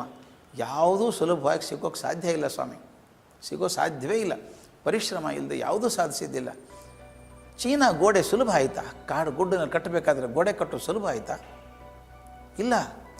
ತಾಜ್ ಮಹಲ್ ಕಟ್ಟೋದೇನು ಸುಲಭ ಆಯಿತಾ? ಇಲ್ಲ. ಅದ್ಯಾಕೆ? ಪ್ರಪಂಚದ ಯಾವುದೇ ಸಾಧನೆ ಕೂಡ ಪರಿಶ್ರಮ ಇಲ್ಲದೆ ಆಗಿಲ್ಲ. ಮೇರಿ ಕ್ಯೂರಿ ಲ್ಯಾಬ್ರಾಟ್ರಿ ನೋಡಿದ್ದೀನಿ ನಾನು. ಆ ಲ್ಯಾಬ್ರಾಟ್ರಿಗೆ ಹೋದರೆ ಪೋಲೆಂಡಲ್ಲಿ ಬಹಳ ತಂಪು, -10 -12 ಡಿಗ್ರಿ ಆಗಿಬಿಡುತ್ತೆ, ಮರಗಟ್ಟುವಂಥ ಚಳಿ. ಆಕೆಗೆ ಲ್ಯಾಬ್ರಾಟ್ರಿ ಅಂತಿಲ್ಲಪ್ಪ, ಕಾರ್ ಶೆಡ್ಡಲ್ಲಿ ಮಾಡೋದು ಕೆಲಸ. ಹಾಗಲ್ಲ, ರಾತ್ರಿ ದುಡಿದು ಒಂದು ರಾಶಿ ಪಿಚ್ ಬ್ಲೆಂಡ್ ಅಂತ ಬಿದ್ದಿರುತ್ತೆ. 1 ಟನ್ ಸೋಸಿದಾಗ 0.5 ಗ್ರಾಮ್ ರೇಡಿಯಂ ಸಿಗಬೇಕು ಆಕೆಗೆ. ಎಷ್ಟು ಸೋಸಿರ್ಬೇಕ್ರಿ ತಾಯಿ. ಆಕೆ 2 ನೊಬೆಲ್ ಪ್ರಶಸ್ತಿ ಬಂತು. ಇವತ್ತು ಕ್ಯಾನ್ಸರ್ ರೋಗಿಗಳಿಗೆಲ್ಲ ಕೆಮೊಥೆರಪಿ ಆಗ್ತಾಯಿದ್ರೆ, ರೇಡಿಯೇಷನ್ ಥೆರಪಿ ಆಗ್ತಾಯಿದ್ರೆ ಮೇರಿ ಕ್ಯೂರಿ ನೆನೆಸ್ಕೋಬೇಕು. ಸುಲಭವಾಗಿ ಬಂದದ್ದಲ್ಲ, ಪರಿಶ್ರಮ, ಸಿಕ್ಕಾಪಟ್ಟೆ ಪರಿಶ್ರಮ. ಸಚಿನ್ ತೆಂಡೂಲ್ಕರ್ 24 ವರ್ಷ ಕ್ರಿಕೆಟಿನ ಅನಭಿಷಿಕ್ತ ಚಕ್ರವರ್ತಿ ಹಾಗೆ ಬದುಕಿದಂಥ ಹುಡುಗ, ನಂಬರ್ 1 ಆಗಿದ್ದಂಥ ಹುಡುಗ. ಅವನಿಗೆ ಮೊಳಕೈ ರೋಗ ಬಂತು, ಅದಕ್ಕೆ ಟೆನ್ನಿಸ್ ಎಲ್ಬೋ ಅಂತಾರೆ. ಇಂಗ್ಲೆಂಡಲ್ಲಿ ಹೋಗಿ ಆಪ್ರೇಷನ್ ಮಾಡಿಸ್ಕೊಂಬಂದ. ಬಂದು ಅದಕ್ಕೆ ಕೈಗೆ ಶಕ್ತಿ ಕೊಡಬೇಕಲ್ಲ, ಪ್ರಾಕ್ಟೀಸ್ ಕೊಡಬೇಕಲ್ವ, ಎಕ್ಸಸೈಸ್ ಮಾಡಬೇಕಲ್ವ ಅಂತ ಬೆಂಗಳೂರಿಗೆ ಬಂದ. ನ್ಯಾಷನಲ್ ಕ್ರಿಕೆಟ್ ಅಕಾಡೆಮಿ ಅಂತಿದೆ, ಅಲ್ಲಿ ಪ್ರಾಕ್ಟೀಸ್ ಮಾಡ್ತಿದ್ದ. ಆವಾಗ ನಾನು ಅಲ್ಲಿದ್ದೆ, KC ಸ್ವಾಮಿ ಸ್ಟೇಡಿಯಮಲ್ಲಿ, Bengaluru cricket selection committee chairman. ನಾನು ನೋಡಿದ್ದು ಹೇಳ್ತೀನಿ ಸ್ವಾಮಿ, ಬೆಳಗ್ಗೆ 6 ಗಂಟೆಗೆ ತೆಂಡೂಲ್ಕರ್ ಬರಬೇಕು ಹೊರಗಡೆ ಗ್ರೌಂಡಲ್ಲಿ, ಟೀ ಶರ್ಟು, ಟ್ರ್ಯಾಕ್ ಪ್ಯಾಂಟು, ಕೈಯಲ್ಲಿ ಬ್ಯಾಟ್ ಹಿಡ್ಕೊಂಬರ್ಬೇಕು. ತಮಗೆಲ್ಲ ಗೊತ್ತು ಅವನು ಹೆವಿ ಬ್ಯಾಟ್ ಬಳಸ್ತಾ ಇದ್ದ ಅಂತ, ಭಾಳ ಹೆವಿ ಬ್ಯಾಟ್ ಅವನು. ಆ ಚಿನ್ನಸ್ವಾಮಿ ಸ್ಟೇಡಿಯಂ ಹುಡುಗರು ಒಂದು 4-5 ಬುಟ್ಟಿ ಚೆಂಡು ತಂದು ಕೊಡೋರು. ಅವನೇನು ಮಾಡ್ತಿದ್ದ ಗೊತ್ತು, ಇಷ್ಟೇ, ಎಡಗೈಯಿಂದ ಬಾಲ್ ಹಾರಿಸೋದು, ಬಲಗೈಯಲ್ಲಿ ಹೊಡೆಯೋದು, ಹಾರಿಸೋದು ಹೊಡೆಯೋದು, ಇಷ್ಟೇ ಕೆಲಸ. ಇಲ್ಲಿ ಎಕ್ಸಸೈಸ್ ಕೊಡಬೇಕಲ್ಲ, ನಿಮ್ಗೆ ಗೊತ್ತಿದೆ, ಆಡಿದವ್ರಿಗೆ ಗೊತ್ತಿರುತ್ತೆ, ಒಂದು 25-50 ಶಾಟ್ ಹೊಡಿ ಹೊತ್ತಿಗೆ ಭುಜ ನೋವು ಬಂದುಬಿಡುತ್ತೆ. ನೀವು ನಂಬಲಿಕ್ಕಿಲ್ಲ ಸ್ವಾಮಿನ ಹೇಳಿದರೆ, 6ರಿಂದ 7 ಗಂಟೆವರೆಗೂ 1 ತಾಸು ಬಿಟ್ಟು ಬಿಡದೆ ಆತ ಹೊಡೆದಾಗ ಟೀ ಶರ್ಟಿಂದ ಬೆವರು ಇಳಿಬೇಕು ನೆಂದು. ಆಮೇಲೆ 7 ಗಂಟೆ ಒಳಗೆ ಟೀ ಶರ್ಟ್ ಚೇಂಜ್ ಮಾಡಿ ಬರಬೇಕು. ಬಂದು ಗ್ರೌಂಡಲ್ಲಿ ಸುತ್ತ ಓಡೋಕ್ಕೆ ಶುರು ಮಾಡಬೇಕು. 10 ರೌಂಡ್, 15 ರೌಂಡ್, 20 ರೌಂಡ್ ಓಡೋದು. ಆಮೇಲೆ ಸ್ನಾನ ಮಾಡಿ ಬ್ರೇಕ್ಫಾಸ್ಟ್ ಮುಗಿಸಿ 9 ಗಂಟೆಗೆ ಬಂದು ನಿಂತ್ಕೊಂಡ್ರೆ ಮಧ್ಯಾಹ್ನ 12:30 1 ಗಂಟೆವರೆಗೂ ಯಾರಾದರೂ ಬಾಲಿಂಗ್ ಹಾಕಲಿ, ಹೊಡೆಯೋದು ಆಡ್ತಾನೆ ಇರೋದು ಬ್ಯಾಟಿಂಗ್. ಆಗ ಅನ್ನಿಸ್ತು, ಮ್ಯಾಚಲ್ಲಿ ಹೋದಾಗ ತೆಂಡೂಲ್ಕರ್ ಒಂದು ಬಾಲ್ ಹೊಡೆದಾಗ, ಬೌಂಡ್ರಿ ದಾಟಿದಾಗ ಕೋಟಿಗಟ್ಟಲೆ ಜನ ನಿಂತು ಲವ್ಲಿ ಶಾಟ್ ಅಂತಾರೆ. ಆದರೆ ಆ ಪ್ರತಿಯೊಂದು ಲವ್ಲಿ ಶಾಟ್ ಹಿಂದೆ ಆತ 10,000 ಸಲ ಪ್ರಾಕ್ಟೀಸ್ ಮಾಡಿದ್ದಾನೆ, ಅದು ಮರಿಬಾರ್ದು. ಆತ 10,000 ಸಲ ಪ್ರಾಕ್ಟೀಸ್ ಮಾಡಿದ್ದಕ್ಕೆ ಆ ಬಾಲು ಬೌಂಡ್ರಿ ದಾಟ್ತು, ಇದ್ರ ಸ್ಟಂಪ್ ಬೌಂಡ್ರಿ ದಾಟಿರೋದು. ತೆಂಡೂಲ್ಕರ್ ಸುಮ್ಮನೆ ದೊಡ್ಡವರಾಗಲಿ, ಯಾರೂ ದೊಡ್ಡವರಾಗಲಿಲ್ಲ. PV ಸಿಂಧು ಸಣ್ಣ ಏಕಾಏಕಿ ದೊಡ್ಡವರು ಆದದ್ದಲ್ಲ, ಹಗಲು ರಾತ್ರಿ ದುಡಿದದ್ದು ಅದು ಮುಖ್ಯ. ಸತತವಾದ ಪರಿಶ್ರಮ ಎರಡೇದು ಭಾಳ ಮುಖ್ಯ, ಅದು ಇಲ್ಲದೆ ಸಾಧ್ಯವೇ ಇಲ್ಲ. ಅದಕ್ಕೆ ನಮ್ಮ ಗುಂಡಪ್ಪನವ್ರು ಹೇಳ್ತಾರೆ, ಘನತತ್ವ ಒಂದಕ್ಕೆ ದಿನರಾತ್ರಿ ಮನಸೋತು. ಇದು ಭಾಳ ದೊಡ್ಡ ಮಾತು. ಯಾವುದೇ ಒಂದು ದೊಡ್ಡ ತತ್ವ ಸಾಧನೆ ಮಾಡಬೇಕು ಅಂತ ತತ್ವ ಇಟ್ಕೊಂಡ್ರೆ ಹಗಲು ರಾತ್ರಿ ಅದೇ ಚಿಂತೆ, ಬೇರೆ ಚಿಂತೆ ಇಲ್ಲ, ಅದೇ ಪರಿಶ್ರಮ. ಘನತತ್ವ ಒಂದಕ್ಕೆ ದಿನರಾತ್ರಿ ಮನಸೋತು, ನೆನೆಯದು ಇನ್ನೊಂದನು ಎಲ್ಲವನ್ನೂ ನೀಡುತ್ತಾ. ಬೇರೆ ವಿಚಾರನೇ ಇಲ್ಲ, ಅದು ಒಂದೇ ವಿಚಾರ, ಹಗಲು ರಾತ್ರಿ ಅದೊಂದೇ ಚಿಂತಿಸಬೇಕು. ಇದು ಯಶಸ್ಸಿನ ಬಹುದೊಡ್ಡ ಗುಟ್ಟು. ನೋಡೋಣ, ಟ್ರೈ ಮಾಡೋಣ, ಆದರೆ ಆಯಿತು, ಇದರಿಲ್ಲ, ಖಂಡಿತ ಆಗೋಲ್ಲ. ಅದು ಮಾಡೇ ಮಾಡ್ತೀನಿ ಅಂತ ಹಠ ಹಿಡಿದು ತನ್ನ ಎಲ್ಲ ಶಕ್ತಿಗಳನ್ನು ಅದಕ್ಕೆ ಕ್ರೋಢೀಕರಿಸಿ ಹಗಲು ರಾತ್ರಿ ದುಡಿದಾಗ ಮಾತ್ರ ಯಶಸ್ಸು ಕಣ್ಣಿಗೆ ಬರುವಂಥದ್ದು. ನಾವು ದೊಡ್ಡವ್ರು ನೋಡ್ತೀವಿ, ಏನು ಲಕ್ ನೋಡ್ರಿ ಅವನು ಲಕ್ಕಿ ಅವನು ಅಂತೀವಿ. ಲಕ್ ಅಲ್ಲ, ಲಕ್ ಅಂದರೆ ದೈವ ಅಂತೀವಲ್ಲ, ಅಥವಾ ಒಂದು ನಸೀಬ್ ಅಂತೀವಲ್ಲ ನಾವು, ಅದೆಲ್ಲ ಬರೋದು ಎಲ್ಲಿದು ಗೊತ್ತಾ? ಪರಿಶ್ರಮದಿಂದಾನೇ ಬರೋದು.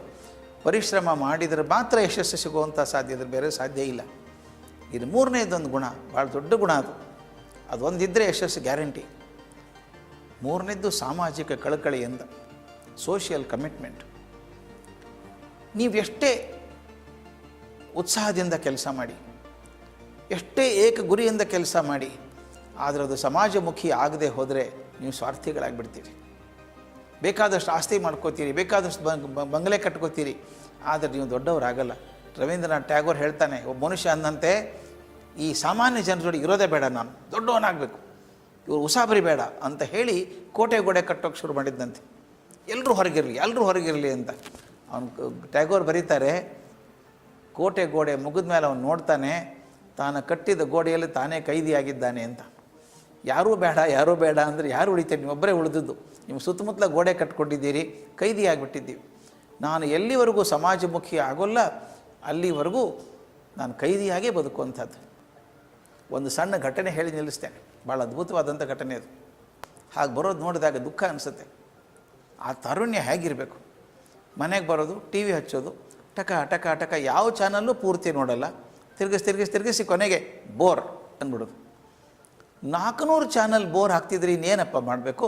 401ನೇದ್ದು ನೀವೇ ಮಾಡಬೇಕು, ಇಷ್ಟೇನ ಅಲ್ವಾ? ಹೀಗಿರುವಾಗ ಆ ಹುಡುಗರಲ್ಲಿ ಉತ್ಸಾಹ ಬರಬೇಡವಾ? ನಾನು ಅದೇ ಬೇಡ್ಕೊಳ್ಳೋದು. ಎಲ್ಲಿ ಜೀವನೋತ್ಸಾಹ ಇಲ್ಲ ಅಲ್ಲಿ ಯಶಸ್ಸು ಇಲ್ಲ. ಎಷ್ಟೋ ಜನ ನೋಡಿದ್ದೆ ನಾನು, ಏನು ಸಂಭ್ರಮದಿಂದ ಬದುಕಿದ್ದಾರೆ ರೀ ಅವರು. ನಮ್ಮ ಮನೆ ಹತ್ತಿರ ಒಬ್ಬರು ಬದುಕರಿದ್ದಾರೆ, ಬಗ್ಗೆ ನನಗೆ ಭಾಳ ಇಷ್ಟ. 101 ವರ್ಷ ಅವರಿಗೆ.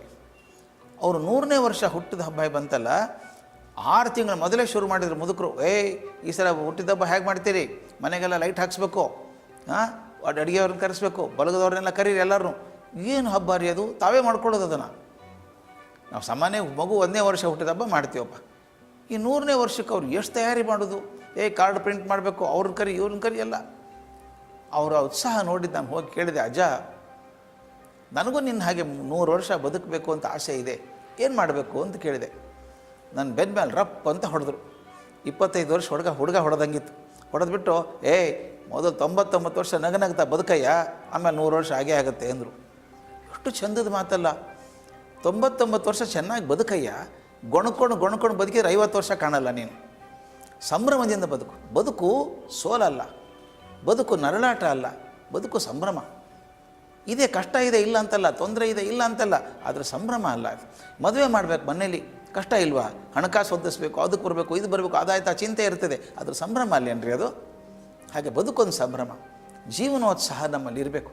ತಾವು ದಯವಿಟ್ಟು ತರುಣರನ್ನು ವಿಚಾರ ಮಾಡಬೇಕು. ಇದನ್ನು ತಾವು ನೋಡಿದ್ದೀರಿ, ಚಪ್ಪಡಿ ಕಲ್ಲು ಹಾಕಿರ್ತಾರೆ ಫುಟ್ಪಾತ್ ಮೇಲೆ, ಸಂದಿಯಲ್ಲಿ ಹುಲ್ಲು ಬೆಳೆದಿದೆಯಲ್ರಿ, ಯಾರಾದರೂ ಬೀಜ ಹಾಕಿ ಬೆಳೆಸಿದ್ರೆ ಅದನ್ನು ತಾನಾಗೇ ಬೆಳೀತು, ಎಲ್ಲೋ ಬಿದ್ದದ್ದು ತಕ್ಷಣ ಹೇಳುತ್ತೆ. ತಾವು ನೋಡಿರಬೇಕು, ಬೇಸಿಗೆ ಬಂದಾಗ ಬೇಸಿಗೆ ಕುದೀತಾ ಇರ್ತದೆ, ಸುಡ್ತಾ ಇರ್ತದೆ ರೋಡು, ಬರೀ ಧೂಳಾಗಿರುತ್ತೆ, ಅಲ್ಲಿ ನೋಡಿದಲ್ಲಿ ಕೆಂಪು ಧೂಳು ಹಾರ್ತಾ ಇರ್ತದೆ. ಒಂದು ಮಳೆ ಬಂತೋ ತಕ್ಷಣ ಎಲ್ಲ ಹಸಿರು ಹರಡ್ಕೊಂಡ್ಬಿಡುತ್ತಲ್ಲ, ಅಂದರೆ ಬೀಜ ಇತ್ತು ಒಳಗಡೆ, ಆ ಬಿಸಿಲಲ್ಲಿ ಕಾಯ್ಕೊಂಡಿದೆ, ಒಣಗಿ ಹೋಗಿದೆ, ಆದರೆ ಮೊಳಕೆ ಹೊಡೆಯೋದನ್ನು ಬದುಕಿಲ್ಲ. ನನಗೆ ಒಂದೇ ಕೇಳೋದು ನಾನು, ಆ ಹುಲ್ಲು ಕಡ್ಡಿಗಿರುವಂಥ ಜೀವನೋತ್ಸಾಹ ನಮಗೆ ಬೇಡೇನ್ರಿ? ಎಷ್ಟೋ ಸಲ ಸಣ್ಣ ಮಕ್ಕಳು ಒಂದು ರಿಸಲ್ಟಿಗೆ ಮಾರ್ಕ್ಸ್ ಬರಲಿಲ್ಲ ಅಂತಾನೋ, ಕೆಲಸ ಸಿಗಲಿಲ್ಲ ಅಂತಾನೋ, ಮದುವೆ ಗೊತ್ತಾಗಲಿಲ್ಲ ಅಂತಾನೋ ಆತ್ಮಹತ್ಯೆ ಮಾಡಿಕೊಂಡಾಗ ಅನಿಸ್ಬಿಡುತ್ತೆ ನನಗೆ. ಒಂದು ಹುಲ್ಲಿಗಿರುವಂಥ ಜೀವನೋತ್ಸಾಹ ನಮಗೆ ಬರಲಿಲ್ವಾ? ದಯವಿಟ್ಟು ನೋಡಿ, ಮನೆಯಲ್ಲಿ ಮಲ್ಲಿಗೆ ಹೂ ಅರಳುತ್ತೆ, ಬೆಳಗ್ಗೆ 6 ಗಂಟೆಗೆ ಮಲ್ಲಿಗೆ ಹೂ ತಕ್ಕೋತೀರಿ ನೀವು, ಎಷ್ಟೊತ್ತು ಬದುಕುತ್ತೆ ಅದು? ಅದೇನು 10 ವರ್ಷ ಬದುಕೋದಲ್ಲ ಅದು. ಸಾಯಂಕಾಲ 6 ಗಂಟೆಗೆ ಒಣಗಿ ಹೋಗ್ಬಿಡುತ್ತೆ. ಬದುಕೆ 12 ತಾಸು. ಆದರೆ ಎಂದಾದರೂ ಅಯ್ಯೋ ಬದುಕೋದೇ 12 ತಾಸು, ವಾಸನೆ ಯಾಕೆ ಕೊಡಬೇಕು ಅಂತ ಬಿಟ್ಟದ್ದು ಉಂಟಾ? ಅದು ಮನೆಯಲ್ಲಿ ಮಲ್ಲಿಗೆ ಹೂ ಹಾಕಿ ನೋಡಿ, ಇಡೀ ಕೋಣೆಯೆಲ್ಲ ಘಮಘಮಿಸ್ತಾ ಇರ್ತದೆ. ಅದರಿಂದ ಕಲಿಬೇಡವಾ ನಾವು? 12 ತಾಸು ಬದುಕಿದ್ರು ಸಂಭ್ರಮದಿಂದ ಬದುಕಿ ಹೋಗುತ್ತಲ್ಲ ಅದು, ಆ ಜೀವನೋತ್ಸಾಹ ನಮಗೆ ಬೇಡ? ನನ್ನ ಜೊತೆಗೊಬ್ಬರಿದ್ದರು, CB ಜಯರಾವ್ ಅಂತ, ಆಲ್ ಇಂಡಿಯಾ ರೇಡಿಯೋ ಡೈರೆಕ್ಟರ್ ಆಗಿದ್ದವರು. ಅವ್ರ ಜೊತೆ ಬೇಕಾದಷ್ಟು ನಾಟಕ ಮಾಡಿದ್ದೆ ನಾನು, ರೇಡಿಯೋ ನಾಟಕಗಳನ್ನು. ಸೊಗಸುಗಾರ ಮನುಷ್ಯ. ಅದೇನು ಶರ್ಟು ಪ್ಯಾಂಟು ಕರೆಕ್ಟ್ ಮ್ಯಾಚಿಂಗ್ ಇರಬೇಕು, ಇನ್ಶರ್ಟ್ ಮಾಡಿರಬೇಕು, ಒಂಚೂರು ಮುದ್ದೆ ಆಗಬಾರ್ದು, ಆ ಬೆಲ್ಟ್ ಹಾಕ್ಕೊಂಡ್ರೆ ಬಕ್ಕಲ್ ಕರೆಕ್ಟಾಗಿ ಸೆಂಟ್ರದಲ್ಲಿ ಇರಬೇಕು. ಆಮೇಲೆ ಪ್ಯಾಂಟಿನ 2 ಜೇಬಲ್ಲಿ ಈ ಕಡೆ ಒಂದು ಈ ಕಡೆದು ವಸ್ತ್ರ ಇಟ್ಕೋಬೇಕು. ಎಡಗಡೆ ಜೇಬಿನ ವಸ್ತ್ರ ಆಗಾಗ ತೆಗೆದು ಶೂ ಪಾಲಿಷ್ ಮಾಡ್ಕೋಬೇಕು, ಚಕ ಮಿಂಚ್ತಿರ್ಬೇಕದು. ಬಲಗಡೆ ವಸ್ತ್ರ ಮುಖ ಒರೆಸ್ಕೊಳ್ಳೋಕ್ಕೆ. ನಾನು ತಮಾಷೆ ಮಾಡಿ ಕೇಳ್ತಿದ್ದೆವ್ರು, ಜಯರಾವ್ ಬದಲಿ ಆಗ್ತಾವ ವಸ್ತ್ರ ಅಂತ. ಆಗಲ್ಲ ಅಂತಿದ್ರು. ಆ ವಸ್ತ್ರದ 3ನೇ ಮಡಿಕೆ ಒಳಗೆ ಪೌಡ್ರ್ ಹಾಕ್ಕೊಂಡಿರಬೇಕು. ಟೈಮ್ ಸಿಕ್ಕಾಗೆಲ್ಲ ಪೌಡ್ರ್ ಹಚ್ಕೋಬೇಕು. ಸೆಂಟ್ ಬರಬೇಕಾದ್ರೆ ಹಿಂದಿನ ಜೇಬಲ್ಲಿ ಒಂದು ಹಣಿಗೆ ಇರಬೇಕು, ಬಾಚಣಿಕೆ, ಆಗಾಗ ಬಾಚ್ಕೊಳ್ಳೋದು. ಅಷ್ಟು ಸೊಗಸುಗಾರ ಮನುಷ್ಯ. ಅವ್ರು ರಿಟೈರ್ ಆದರೂ ಕೂಡ 40 ವರ್ಷದಂಗೆ ಕಾಣಿಸ್ತಾ ಇದ್ರಪ್ಪ ಅವರು. ಮುಂದೆ ನನ್ನ ಸಂಪರ್ಕ ತಪ್ಪಿಬಿಡ್ತು. ತಾವೆಲ್ಲ ಕೇಳಿದ್ದೀರಿ, ಡಾಕ್ಟರ್ HK ರಂಗನಾಥ್ ಅಂತ, ದೊಡ್ಡ ರಂಗಭೂಮಿ ಕಲಾವಿದರು, ರಂಗಭೂಮಿ ಬಗ್ಗೆ ಸಂಶೋಧನೆ ಮಾಡಿದವರು, director general of all India radio ಆಗಿದ್ದವರು. ಅವ್ರು ನನ್ನ ಹಿರಿಯ ಸ್ನೇಹಿತರು, ನನ್ನ ಬಗ್ಗೆ ತುಂಬ ಪ್ರೀತಿ ಅವರಿಗೆ. ಒಂದು ಸಲ ಫೋನ್ ಮಾಡಿದರು, ಕರ್ಜಿಗೆ ನಿಮ್ಗೆ ಗೊತ್ತಾಯ್ತಾ ಜಯರಾವ್ಗೆ ಆರಾಮಿಲ್ಲಂತೆ, ಹಾಸ್ಪಿಟ್ಲ್ ಹಾಕಿದಾರಂತೆ ಅಂದರು. ನಂಬಕ್ಕೆ ಸಾಧ್ಯ ಇಲ್ಲರಿ, ಜಯರಾವ್ಗೆ ಆರೋಗ್ಯ ಸರಿ ಇಲ್ಲ ಅಂತ ನಂಬಕ್ಕೆ ಸಾಧ್ಯ ಇಲ್ಲ. ಅಷ್ಟು ಚಂದ ಹೊಳೆಯುವಂಥ ಮನುಷ್ಯ. ಇಬ್ಬರು ಹೋದ್ವಿ ಮರುದಿವಸ ಆಸ್ಪತ್ರೆ ನೋಡ್ಕೊಂಬರೋದಕ್ಕೆ. ಹಿಂಗೆ ಹೋಗ್ತಿರ್ಬೇಕಾದ್ರೆ ಕಾರಿಡಾರಲ್ಲಿ ಅವ್ರ ಹೆಂಡತಿ ಎದುರಿಗೆ ಬಂದರು, ಜಯರಾವ್ ಹೆಂಡತಿ ಬಂದು ಅಳೋಕ್ಕೆ ಶುರು ಮಾಡಿದರು. ಯಾಕಮ್ಮ ಏನಾಯಿತು ಅಂತ ರಂಗನಾಥ್ ಕೇಳಿದರು. ಇಲ್ಲ ಸರ್, ಈಗ ತಾನೇ ರಿಪೋರ್ಟ್ ಬಂದಿದೆ ಹೈದರಾಬಾದಿಂದ ಬೆಳಿಗ್ಗೆ, ಅವ್ರಿಗೆ ಕ್ಯಾನ್ಸರ್ ಅಂತೆ, ಫೈನಲ್ ಸ್ಟೇಜ್ ಅಂತೆ, ಇನ್ನು ಭಾಳ ಅಂದರೆ 3 ತಿಂಗಳು ಬದುಕಬಹುದು ಅಂತ ಹೇಳ್ತಾರೆ ಡಾಕ್ಟ್ರು ಅಂತ ಅಳೋಕ್ಕೆ ಶುರು ಮಾಡಿದ್ರು. ಅಯ್ಯೋ ಕಥೆಯ, ಹೌದಾ? ಜಯರಾವ್ ಹೋಗ್ತಾರೆ ಅಂತ ಕಲ್ಪನೆ ಕೂಡ ಮಾಡೋಕ್ಕೆ ಸಾಧ್ಯ ಇಲ್ಲ ನಾವು ಆ ಪರಿಸ್ಥಿತಿ. ಆನಂತರ ಸಮಾಧಾನ ಮಾಡಿದ್ವಿ. ಯಾಕೆ ಹೇಳಿದ್ರು? ನಾನು ಯಾಕೆ ಹೇಳಿದೆ ಅಂದರೆ, ದಯವಿಟ್ಟು ಅದನ್ನು ಅವ್ರಿಗೆ ಹೇಳಬೇಡಿ, ಅವ್ರಿಗೆ ಗೊತ್ತಿಲ್ಲ. ಅವ್ರಿಗೆ ಗೊತ್ತಾದರೆ ಗಾಬರಿ ಆಗಿಬಿಡುತ್ತೆ. ಯಾಕೆ ಹೇಳಿದೆ ಅಂದರೆ, ನಿಮ್ಗೆ ಗೊತ್ತಲ್ಲ ಅವ್ರು ಸೊಗಸ್ತಾನ, ದಿನಾನು ಶೇವ್ ಮಾಡ್ಕೋಬೇಕು, ದಿನ ಸ್ನಾನ ಮಾಡಬೇಕು ಅಂತಾರೆ. ಡಾಕ್ಟ್ರ್ ಹೇಳ್ತಾರೆ ಬೇಡ, ಕರಳಿನ ತೊಂದರೆ ಇದು, ಮಲ್ಕೊಂಡಿರಲಿ ಅವರು. ಆ ನರ್ಸೆ 2 ದಿವಸಕ್ಕೊಂದ್ಸಲ 3 ದಿವಸ ಶೇವ್ ಮಾಡ್ತಾರೆ, ಸ್ಪಾಂಜ್ ಬಾತ್ ಮಾಡ್ತಾರೆ ಅಂದರೆ ಕೇಳೋಲ್ಲ ಮನುಷ್ಯ. ನೀವು ಸ್ವಲ್ಪ ಹೇಳಿ ಸ್ನೇಹಿತರು ಅಂತ. ಆಯಿತು ಅಂತ ಒಳಗಡೆ ಹೋದ್ವಿ. ನಿಮ್ಮ ಕಣ್ಣು ಮುಂದೆ ಚಿತ್ರ ಬರಬೇಕದು. ಕಾಟ್ ಮೇಲೆ ಮಲ್ಕೊಂಡಿದ್ದಾರೆ ಜಯರಾವ್. ಆ ಕಡೆ ಈ ಕಡೆ ಕುರ್ಚಿ ಹಾಕ್ಕೊಂಡು ಕೂತ್ಕೊಂಡ್ವಿ. 2 ನಿಮಿಷ ಆದಮೇಲೆ ಜಯರಾವ್ ಹೇಳಿದರು, ಹೆಂಡ್ತಿಗೆ ಹೇಳ್ತಾರೆ, ನೀನು ಹೊರಗೆ ಹೋಗು, ಮಾತಾಡ್ಬೇಕು ನಾನು ಫ್ರೆಂಡ್ಸ್ ಹತ್ರ, ಹೊರಗೆ ಹೋಗು ಅಂತ. ನಾನು ಹೋಗ್ಬೇಕಾ ಅಂದರು. ನೀವು ಹೋಗು ಹೊರಗಡೆ. ನನಗೆ ಹೇಳಿದ್ರು, ಕರ್ಜಿಗೆ ಬಾಗಿಲು ಹಾಕೊಂಬ ಅಂದರು. ಆಕೆನ ಹೊರಗೆ ಕಳಿಸಿ ಬೋಲ್ಟ್ ಹಾಕ್ಕೊಂಬಂದೆ ನಾನು. ಪಕ್ಕದಲ್ಲಿ ಕೂತ್ಕೊಂಡು ಏನು ಸೀಕ್ರೆಟ್ ಹೇಳ್ತಾರೆ ಇವರು ಅಂತ. ಜಯರಾವ್ ಹೇಳಿದರು, ಪಿಸು ಮಾತಲ್ಲಿ, ರಂಗನಾಥ್ ಕರ್ಜಗಿ ಕೇಳಿಸ್ಕೊಳ್ಳಿ, ಹೊರಗಡೆ ನನ್ನ ಹೆಂಡತಿ ಮಕ್ಕಳಿಗೆ ಹೇಳಬೇಡಿ, ಅವ್ರಿಗೆ ಗೊತ್ತಿಲ್ಲ. ಬೆಳಗ್ಗೆ ರಿಪೋರ್ಟ್ ಬಂದಿದೆ, ನಾನು ಬದುಕೋದು 2 ತಿಂಗಳಿನ, ಕ್ಯಾನ್ಸರ್ ಫೈನಲ್ ಸ್ಟೇಜ್ ನನಗಿರೋದು. ನಮಗೆ ಎದೆ ಹೊಡೆದೋಯ್ತು. ಇವ್ರಿಗೆ ಗೊತ್ತಾಗಬಾರ್ದು ಅಂತ ಅವ್ರು ಮುಚ್ಚಿಟ್ಟಿದ್ದಾರೆ, ಅವ್ರು ಹೇಳಬೇಡಿ ಅಂತ ರೋಗಿನೇ ಹೇಳ್ತಾರೆ, ನನಗೆ ಗೊತ್ತಿದೆ 2 ತಿಂಗಳಲ್ಲಿ ಸಾಯ್ತೀನಿ ನಾನು ಅಂತ. ರಂಗನಾಥ್ ಸಾವರಿಸ್ಕೊಂಡ್ರು. ಅಲ್ಲಯ್ಯ ಜಯರಾವ್, ನಿನಗೆ ಗೊತ್ತು ತಾನೇ ಕ್ಯಾನ್ಸರ್ ಆಗಿದೆ, ಫೈನಲ್ ಸ್ಟೇಜು, ಬದುಕೋದೇನು 2 ತಿಂಗಳಂತ ಗೊತ್ತಲ್ಲ, ಈಗ ಯಾಕೆ ಮಾಡ್ತೀಯ ನಾಟಕ? ಶೇವ್ ಮಾಡ್ಕೊಳ್ಳೋದೇನು, ಸ್ನಾನ ಮಾಡೋದೇನು, ಇನ್ನೊಂದು ಮದುವೆ ಆಗೋ ವಿಚಾರ ಇದೆ ನಿನಗೆ, ಸುಮ್ಮನೆ ಇರಯ್ಯ, ನರ್ಸ್ ನೋಡ್ಕೋತಾಳೆ ನಿನ್ನ ಅಂದರು. ಅಂದಾಗ ಜಯರಾವ್ ಹೇಳಿದಂಥ ಮಾತು ನನ್ನ ಜೀವನಕ್ಕೆ, ಆ ಜೀವನೋತ್ಸಾಹಕ್ಕೆ ಒಂದು ಮಾದರಿ ಆದದ್ದು. ಜಯರಾವ್ ಹೇಳಿದರು, S Ranganath, I know I am ill, I know I am ill, I am critically ill, but why should I look ill. ಎಂಥ ಅದ್ಭುತ ಮಾತು. ಹೌದಪ್ಪ, ನಾನು ರೋಗಿಷ್ಠ ಆಗಿದ್ದೇನೆ, ಕೊನೆ ಹಂತದಲ್ಲಿದ್ದೇನೆ, ನಾನು ಗೊತ್ತು ನನಗೆ. ಆದರೆ ಕೊನೆ ಹಂತದಲ್ಲಿರುವಂಥ ರೋಗಿ ಥರ ಯಾಕೆ ಬದುಕಬೇಕು ನಾನು? ಕೊನೆ ಕ್ಷಣದವರೆಗೂ ಹಾಗೆ ಚಕ ಚಕ ಹೊಳೆದೇ ಹೋಗ್ತೀನಿ ಅಂದರು. ಹಾಗೆ ಬದುಕಿ ಹೋದರು. ಇದು ಜೀವನೋತ್ಸಾಹ ಅಲ್ವಾ? ಕೆಲವರು ಒಂದು ನೆಗಡಿ ಬಂದರೆ ಒಂದು ವಾರಗಟ್ಟಲೆ ಗೋಳಾಡೋದು, ಅಯ್ಯೋ ಅಯ್ಯೋ ಅಯ್ಯೋ ಅದು ಗೋಳಾಡೋದು. ಜೀವನ ಅದು. ಈ ಜೀವನೋತ್ಸಾಹ ಮೊದಲು ಯಶಸ್ಸಿಂದು. ಎಲ್ಲಿವರೆಗೂ ಜೀವನದಲ್ಲಿ ಉತ್ಸಾಹ ಇದೆಯೋ ಆ ಉತ್ಸಾಹ ನಿಮ್ಮ ಜೀವನದಲ್ಲಿ ಆತ್ಮವಿಶ್ವಾಸ ತುಂಬುತ್ತದೆ. ಆತ್ಮವಿಶ್ವಾಸ ಯಶಸ್ಸನ್ನು ತಂದು ನಿಮ್ಮ ಕಾಲಲ್ಲಿ ಹಾಕ್ತದೆ. ಅದರಿಂದ ಜೀವನೋತ್ಸಾಹ ಮೊಟ್ಟ ಮೊದಲನೇದು. ಎರಡನೇದು ಸತತ ಪರಿಶ್ರಮ. ಯಾವುದೂ ಸುಲಭವಾಗಿ ಸಿಗೋಕ್ಕೆ ಸಾಧ್ಯ ಇಲ್ಲ ಸ್ವಾಮಿ, ಸಿಗೋ ಸಾಧ್ಯವೇ ಇಲ್ಲ. ಪರಿಶ್ರಮ ಇಲ್ಲದೆ ಯಾವುದೂ ಸಾಧಿಸಿದ್ದಿಲ್ಲ. ಚೀನಾ ಗೋಡೆ ಸುಲಭ ಆಯಿತಾ? ಕಾಡು ಗುಡ್ಡನಲ್ಲಿ ಕಟ್ಟಬೇಕಾದ್ರೆ ಗೋಡೆ ಕಟ್ಟೋದು ಸುಲಭ ಆಯಿತಾ? ಇಲ್ಲ. ತಾಜ್ ಮಹಲ್ ಕಟ್ಟೋದೇನು ಸುಲಭ ಆಯಿತಾ? ಇಲ್ಲ. ಅದ್ಯಾಕೆ? ಪ್ರಪಂಚದ ಯಾವುದೇ ಸಾಧನೆ ಕೂಡ ಪರಿಶ್ರಮ ಇಲ್ಲದೆ ಆಗಿಲ್ಲ. ಮೇರಿ ಕ್ಯೂರಿ ಲ್ಯಾಬ್ರಾಟ್ರಿ ನೋಡಿದ್ದೀನಿ ನಾನು. ಆ ಲ್ಯಾಬ್ರಾಟ್ರಿಗೆ ಹೋದರೆ ಪೋಲೆಂಡಲ್ಲಿ ಬಹಳ ತಂಪು, -10 -12 ಡಿಗ್ರಿ ಆಗಿಬಿಡುತ್ತೆ, ಮರಗಟ್ಟುವಂಥ ಚಳಿ. ಆಕೆಗೆ ಲ್ಯಾಬ್ರಾಟ್ರಿ ಅಂತಿಲ್ಲಪ್ಪ, ಕಾರ್ ಶೆಡ್ಡಲ್ಲಿ ಮಾಡೋದು ಕೆಲಸ. ಹಾಗಲ್ಲ, ರಾತ್ರಿ ದುಡಿದು ಒಂದು ರಾಶಿ ಪಿಚ್ ಬ್ಲೆಂಡ್ ಅಂತ ಬಂದು ಬಿದ್ದಿರುತ್ತೆ. 1 ಟನ್ ಸೋಸಿದಾಗ 0.5 ಗ್ರಾಮ್ ರೇಡಿಯಂ ಸಿಗಬೇಕು ಆಕೆಗೆ. ಎಷ್ಟು ಸೋಸಿರ್ಬೇಕ್ರಿ ತಾಯಿ. ಆಕೆ 2 ನೊಬೆಲ್ ಪ್ರಶಸ್ತಿ ಬಂತು. ಇವತ್ತು ಕ್ಯಾನ್ಸರ್ ರೋಗಿಗಳಿಗೆಲ್ಲ ಕೆಮೊಥೆರಪಿ ಆಗ್ತಾಯಿದ್ರೆ, ರೇಡಿಯೇಷನ್ ಥೆರಪಿ ಆಗ್ತಾಯಿದ್ರೆ ಮೇರಿ ಕ್ಯೂರಿ ನೆನೆಸ್ಕೋಬೇಕು. ಸುಲಭವಾಗಿ ಬಂದದ್ದಲ್ಲ, ಪರಿಶ್ರಮ, ಸಿಕ್ಕಾಪಟ್ಟೆ ಪರಿಶ್ರಮ. ಸಚಿನ್ ತೆಂಡೂಲ್ಕರ್ 24 ವರ್ಷ ಕ್ರಿಕೆಟಿನ ಅನಭಿಷಿಕ್ತ ಚಕ್ರವರ್ತಿ ಹಾಗೆ ಬದುಕಿದಂಥ ಹುಡುಗ, ನಂಬರ್ 1 ಆಗಿದ್ದಂಥ ಹುಡುಗ. ಅವನಿಗೆ ಮೊಳಕೈ ರೋಗ ಬಂತು, ಅದಕ್ಕೆ ಟೆನ್ನಿಸ್ ಎಲ್ಬೋ ಅಂತಾರೆ. ಇಂಗ್ಲೆಂಡಲ್ಲಿ ಹೋಗಿ ಆಪ್ರೇಷನ್ ಮಾಡಿಸ್ಕೊಂಬಂದ. ಬಂದು ಅದಕ್ಕೆ ಕೈಗೆ ಶಕ್ತಿ ಕೊಡಬೇಕಲ್ಲ, ಪ್ರಾಕ್ಟೀಸ್ ಕೊಡಬೇಕಲ್ವ, ಎಕ್ಸಸೈಸ್ ಮಾಡಬೇಕಲ್ವ ಅಂತ ಬೆಂಗಳೂರಿಗೆ ಬಂದ. ನ್ಯಾಷನಲ್ ಕ್ರಿಕೆಟ್ ಅಕಾಡೆಮಿ ಅಂತಿದೆ, ಅಲ್ಲಿ ಪ್ರಾಕ್ಟೀಸ್ ಮಾಡ್ತಿದ್ದ. ಆವಾಗ ನಾನು ಅಲ್ಲಿದ್ದೆ, KS ಚಿನ್ನಸ್ವಾಮಿ ಸ್ಟೇಡಿಯಮಲ್ಲಿ, Bengaluru university cricket selection committee chairman ನಾನು ನೋಡಿದ್ದು ಹೇಳ್ತೀನಿ ಸ್ವಾಮಿ. ಬೆಳಗ್ಗೆ 6 ಗಂಟೆಗೆ ತೆಂಡೂಲ್ಕರ್ ಬರಬೇಕು ಹೊರಗಡೆ ಗ್ರೌಂಡಲ್ಲಿ, ಟೀ ಶರ್ಟು, ಟ್ರ್ಯಾಕ್ ಪ್ಯಾಂಟು, ಕೈಯಲ್ಲಿ ಬ್ಯಾಟ್ ಹಿಡ್ಕೊಂಬರ್ಬೇಕು. ತಮಗೆಲ್ಲ ಗೊತ್ತು ಅವನು ಹೆವಿ ಬ್ಯಾಟ್ ಬಳಸ್ತಾ ಇದ್ದ ಅಂತ, ಭಾಳ ಹೆವಿ ಬ್ಯಾಟ್ ಅವನು. ಆ ಚಿನ್ನಸ್ವಾಮಿ ಸ್ಟೇಡಿಯಂ ಹುಡುಗರು ಒಂದು 4-5 ಬುಟ್ಟಿ ಚೆಂಡು ತಂದು ಕೊಡೋರು. ಅವನೇನು ಮಾಡ್ತಿದ್ದ ಗೊತ್ತು? ಇಷ್ಟೇ, ಎಡಗೈಯಿಂದ ಬಾಲ್ ಹಾರಿಸೋದು, ಬಲಗೈಯಲ್ಲಿ ಹೊಡೆಯೋದು, ಹಾರಿಸೋದು ಹೊಡೆಯೋದು, ಇಷ್ಟೇ ಕೆಲಸ. ಇಲ್ಲಿ ಎಕ್ಸಸೈಸ್ ಕೊಡಬೇಕಲ್ಲ, ನಿಮ್ಗೆ ಗೊತ್ತಿದೆ, ಆಡಿದವ್ರಿಗೆ ಗೊತ್ತಿರುತ್ತೆ. ಒಂದು 25-50 ಶಾಟ್ ಹೊಡಿ ಹೊತ್ತಿಗೆ ಭುಜ ನೋವು ಬಂದುಬಿಡುತ್ತೆ. ನೀವು ನಂಬಲಿಕ್ಕಿಲ್ಲ ಸ್ವಾಮಿ, ನಾನು ಹೇಳಿದರೆ 6 ರಿಂದ 7 ಗಂಟೆವರೆಗೂ 1 ತಾಸು ಬಿಟ್ಟು ಬಿಡದೆ ಆತ ಹೊಡೆದಾಗ ಟೀ ಶರ್ಟಿಂದ ಬೆವರು ಇಳಿಬೇಕು ನೆಂದು. ಆಮೇಲೆ 7 ಗಂಟೆ ಒಳಗೆ ಹೊಟ್ಟು ಟೀ ಶರ್ಟ್ ಚೇಂಜ್ ಮಾಡಿ ಬರಬೇಕು. ಬಂದು ಗ್ರೌಂಡಲ್ಲಿ ಸುತ್ತ ಓಡೋಕ್ಕೆ ಶುರು ಮಾಡಬೇಕು. 10 ರೌಂಡ್, 15 ರೌಂಡ್, 20 ರೌಂಡ್ ಓಡೋದು. ಆಮೇಲೆ ಸ್ನಾನ ಮಾಡಿ ಬ್ರೇಕ್ಫಾಸ್ಟ್ ಮುಗಿಸಿ 9 ಗಂಟೆಗೆ ಬಂದು ನಿಂತ್ಕೊಂಡ್ರೆ ಮಧ್ಯಾಹ್ನ 12:30 1 ಗಂಟೆವರೆಗೂ ಯಾರಾದರೂ ಬಾಲಿಂಗ್ ಹಾಕಲಿ, ಹೊಡೆಯೋದು ಆಡ್ತಾನೆ ಇರೋದು ಬ್ಯಾಟಿಂಗ್. ಆಗ ಅನ್ನಿಸ್ತು, ಮ್ಯಾಚಲ್ಲಿ ಹೋದಾಗ ತೆಂಡೂಲ್ಕರ್ ಒಂದು ಬಾಲ್ ಹೊಡೆದಾಗ, ಬೌಂಡ್ರಿ ದಾಟಿದಾಗ ಕೋಟಿಗಟ್ಟಲೆ ಜನ ನಿಂತು ಲವ್ಲಿ ಶಾಟ್ ಅಂತಾರೆ. ಆದರೆ ಆ ಪ್ರತಿಯೊಂದು ಲವ್ಲಿ ಶಾಟ್ ಹಿಂದೆ ಆತ 10,000 ಸಲ ಪ್ರಾಕ್ಟೀಸ್ ಮಾಡಿದ್ದಾನೆ, ಅದು ಮರಿಬಾರ್ದು. ಆತ 10,000 ಸಲ ಪ್ರಾಕ್ಟೀಸ್ ಮಾಡಿದ್ದಕ್ಕೆ ಆ ಬಾಲು ಬೌಂಡ್ರಿ ದಾಟ್ತು, ಇಲ್ದಿರ ಸ್ಟಂಪ್ ಬೌಂಡ್ರಿ ದಾಟಿರೋದು.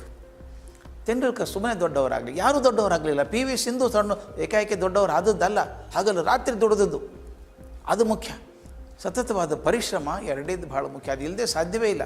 ಅದಕ್ಕೆ ನಮ್ಮ ಗುಂಡಪ್ಪನವ್ರು ಹೇಳ್ತಾರೆ, ಘನತತ್ವ ಒಂದಕ್ಕೆ ದಿನರಾತ್ರಿ ಮನಸ್ಸೋತು. ಇದು ಭಾಳ ದೊಡ್ಡ ಮಾತು. ಯಾವುದೇ ಒಂದು ದೊಡ್ಡ ತತ್ವ ಸಾಧನೆ ಮಾಡಬೇಕು ಅಂತ ತತ್ವ ಇಟ್ಕೊಂಡ್ರೆ ಹಗಲು ರಾತ್ರಿ ಅದೇ ಚಿಂತೆ, ಬೇರೆ ಚಿಂತೆ ಇಲ್ಲ, ಅದೇ ಪರಿಶ್ರಮ. ಘನತತ್ವ ಒಂದಕ್ಕೆ ದಿನರಾತ್ರಿ ಮನಸ್ಸೋತು, ನೆನೆಯದು ಇನ್ನೊಂದನು ಎಲ್ಲವನ್ನೂ ನೀಡುತ್ತಾ. ಬೇರೆ ವಿಚಾರನೇ ಇಲ್ಲ, ಅದು ಒಂದೇ ವಿಚಾರ. ಹಾಗಲ್ಲ ರಾತ್ರಿ ಅದೊಂದೇ ಚಿಂತಿಸ್ಬೇಕು. ಇದು ಯಶಸ್ಸಿನ ಬಹುದೊಡ್ಡ ಗುಟ್ಟು. ನೋಡೋಣ, ಟ್ರೈ ಮಾಡೋಣ. ಆದರೆ ಆಯಿತು, ಇದರಿಲ್ಲ, ಖಂಡಿತ ಆಗೋಲ್ಲ. ಅದು ಮಾಡೇ ಮಾಡ್ತೀನಿ ಅಂತ ಹಠ ಹಿಡಿದು ತನ್ನ ಎಲ್ಲ ಶಕ್ತಿಗಳನ್ನು ಅದಕ್ಕೆ ಕ್ರೋಢೀಕರಿಸಿ ಹಗಲು ರಾತ್ರಿ ದುಡಿದಾಗ ಮಾತ್ರ ಯಶಸ್ಸು ಕಣ್ಣಿಗೆ ಬರುವಂಥದ್ದು. ನಾವು ದೊಡ್ಡವ್ರು ನೋಡ್ತೀವಿ, ಏನು ಲಕ್ ನೋಡ್ರಿ ಅವನು ಲಕ್ಕಿ ಅವನು ಅಂತೀವಿ. ಲಕ್ ಅಲ್ಲ. ಲಕ್ ಅಂದರೆ ದೈವ ಅಂತೀವಲ್ಲ, ಅಥವಾ ಒಂದು ನಸೀಬ್ ಅಂತೀವಲ್ಲ ನಾವು, ಅದೆಲ್ಲ ಬರೋದು ಎಲ್ಲಿದು ಗೊತ್ತಾ?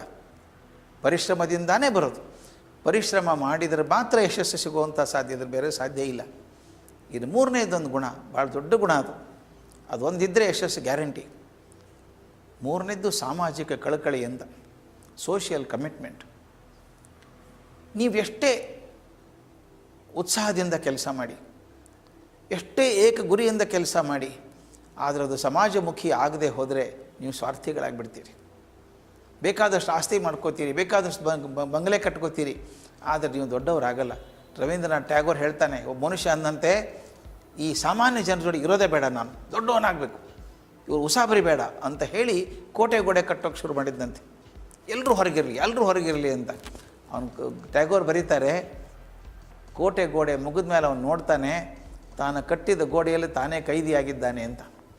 ಯಾರೂ ಬೇಡ ಅಂದರೆ ಯಾರು ಉಳಿತಾರೆ? ನೀವೊಬ್ಬರೇ ಉಳಿದದ್ದು. ನಿಮ್ಮ ಸುತ್ತಮುತ್ತಲ ಗೋಡೆ ಕಟ್ಕೊಂಡಿದ್ದೀರಿ, ಕೈದಿಯಾಗಿಬಿಟ್ಟಿದ್ದೀವಿ. ನಾನು ಎಲ್ಲಿವರೆಗೂ ಸಮಾಜಮುಖಿ ಆಗೋಲ್ಲ ಅಲ್ಲಿವರೆಗೂ ನಾನು ಕೈದಿಯಾಗೇ ಬದುಕುವಂಥದ್ದು. ಒಂದು ಸಣ್ಣ ಘಟನೆ ಹೇಳಿ ನಿಲ್ಲಿಸ್ತೇನೆ, ಭಾಳ ಅದ್ಭುತವಾದಂಥ ಘಟನೆ ಅದು. ನೇದ ಬಗ್ಗೆ ಹೇಳಬೇಕು ಅಂದರೆ, ಕೆಲವು ಅಹಂಕಾರಿ ಅಂತಾರೆ, ಹಾಗಲ್ಲ, ಅವನು ಅಹಂಕಾರಿ ಇಲ್ಲ. ಒಂದು ಭಾಳ ಚೆಂದ ಹೇಳಬೇಕು. ಗವಾಸ್ಕರ್ ಒಂದು ಎಷ್ಟು ಪ್ರಾಮಾಣಿಕವಾಗಿ ಹೇಳ್ತಾರೆ. ನಾನು ಮುಂದೆ ಹೇಳಿದ್ದೆ ಅದನ್ನು. ಯಾರೋ ಒಬ್ಬರು ಬಂದು ನಾವು ಗುಂಪಲ್ಲಿ ಕೂತ್ಕೊಂಡಾಗ, ಗವಾಸ್ಕರ್ ನೀವು ನಮ್ಮ ಹೀರೋ ಆಗಿದ್ರಿ, you are the best batsman in the world, ಹಾಗೆ ಹೇಗೆ ಅಂತ ಹೇಳಿದರು. ಅದು ಎಷ್ಟು ವಿನಯವಾಗಿ ಹೇಳಿದೆ ಅಂದರೆ, ಇಲ್ಲ ಸರ್ ಅಂಥದ್ದೇನಿಲ್ಲ, ನಾನು ಲಕ್ಕಿ ಆಗಿದ್ದೆ ಅಂತ. I am A lucky player ಅಂತ. ಹೌದಾ, ಹೇಗೆ ಅಂತ ಎಷ್ಟು ಚೆಂದ ಹೇಳಿದ್ರು ಅಂದರೆ, ಇವ್ರು ಹೋದಾಗ ವೆಸ್ಟ್ ಇಂಡೀಸ್ಗೆ ಹೋದಾಗ ಇಬ್ಬರು ಓಪನಿಂಗ್ ಬ್ಯಾಟ್ಸ್ಮನ್ ಇದ್ದರು. ಗವಾಸ್ಕರ್ ಆಕಾಶ್ ಲಾಲ್ ಅಂತ ಹುಡುಗ ಇದ್ದ. ಆತ ಓಪನಿಂಗ್, ಅವ್ನು ಸಿಕ್ಕಲ್ಲಿ ಬೌನ್ಸರ್ ಹೊಡಿಯೋಕ್ಕೆ ಭಾಳ ಇಷ್ಟ ಅವನಿಗೆ. ಬೌನ್ಸರ್ ಬಂದಾಗ ಬೌಂಡ್ರಿ ಹೊಡಿಬೇಕು ಅವನು. ಸಾಮಾನ್ಯವಾಗಿ ಅವಾಗೆಲ್ಲ ಹೆಲ್ಮೆಟ್ ಇಲ್ಲ, ಏನೂ ಇಲ್ಲ, ಪ್ರೊಟೆಕ್ಷನ್ಸ್ ಏನೂ ಇರ್ತಿದ್ದಿಲ್ಲ. ಬೌನ್ಸರ್ ಅಂದರೆ ಹೆದರಿಕೆ ಆಗೋದು ಅವಾಗ. ಆದರೆ ಆಕಾಶ್ ಲಾಲ್ ಚೆನ್ನಾಗಿ ಆಡ್ತಿದ್ದ. ಫಸ್ಟ್ ಮ್ಯಾಚ್ ಗವಾಸ್ಕರ್ ಆಡಲಿಲ್ಲ, ಆಕಾಶ್ ಲಾಲ್ ಆಡಿದ್ದು. ಇದನ್ನು ಗವಾಸ್ಕರ್ ಹೇಳಿದ್ದು ಭಾಳ ಚೆಂದ ಇದೆ ಇದು. ಬಾಲಿಂಗ್ ಹಾಕಿದಾಗ ಒಂದು 7 ರನ್ ತೆಗೆದಿರ್ಬೇಕು ಅವನು ಆಕಾಶ್ ಲಾಲ್. ಹೀಗೆ ಮುಂದೆ ಹೋದಂತೆ ಬ್ಯಾಟಿಗೆ ಬಡ್ಕೊಂಡು ಸ್ಲಿಪ್ಪಿಗೆ ಹೋಯ್ತು.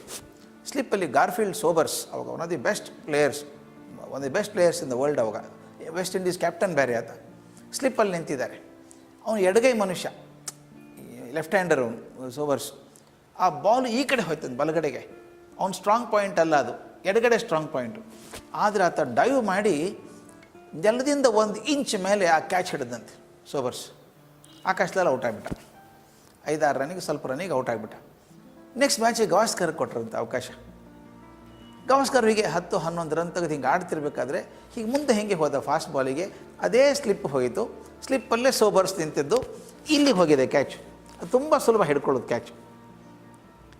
ಹಿಂದಿನ ಮ್ಯಾಚಲ್ಲಿ ಬಲಗಡೆ ಹಾರಿ ನೆಲದಿಂದ 1 ಇಂಚ್ ಮೇಲೆ ಕ್ಯಾಚ್ ತೊಗೊಂಡಂಥ ಸೋಬರ್ಸ್ ಬೆಸ್ಟ್ ಫೀಲ್ಡರ್ ಅವಾಗ. ಸೀದಾ ಇಲ್ಲಿ ಬಂದು ಕ್ಯಾಚ್ ಪಟ್ಟದ ಕೈ ಬಿದ್ದು ಹೊರಗೆ ಬಿತ್ತು, ಕ್ಯಾಚ್ ಡ್ರಾಪ್ ಆಯಿತು.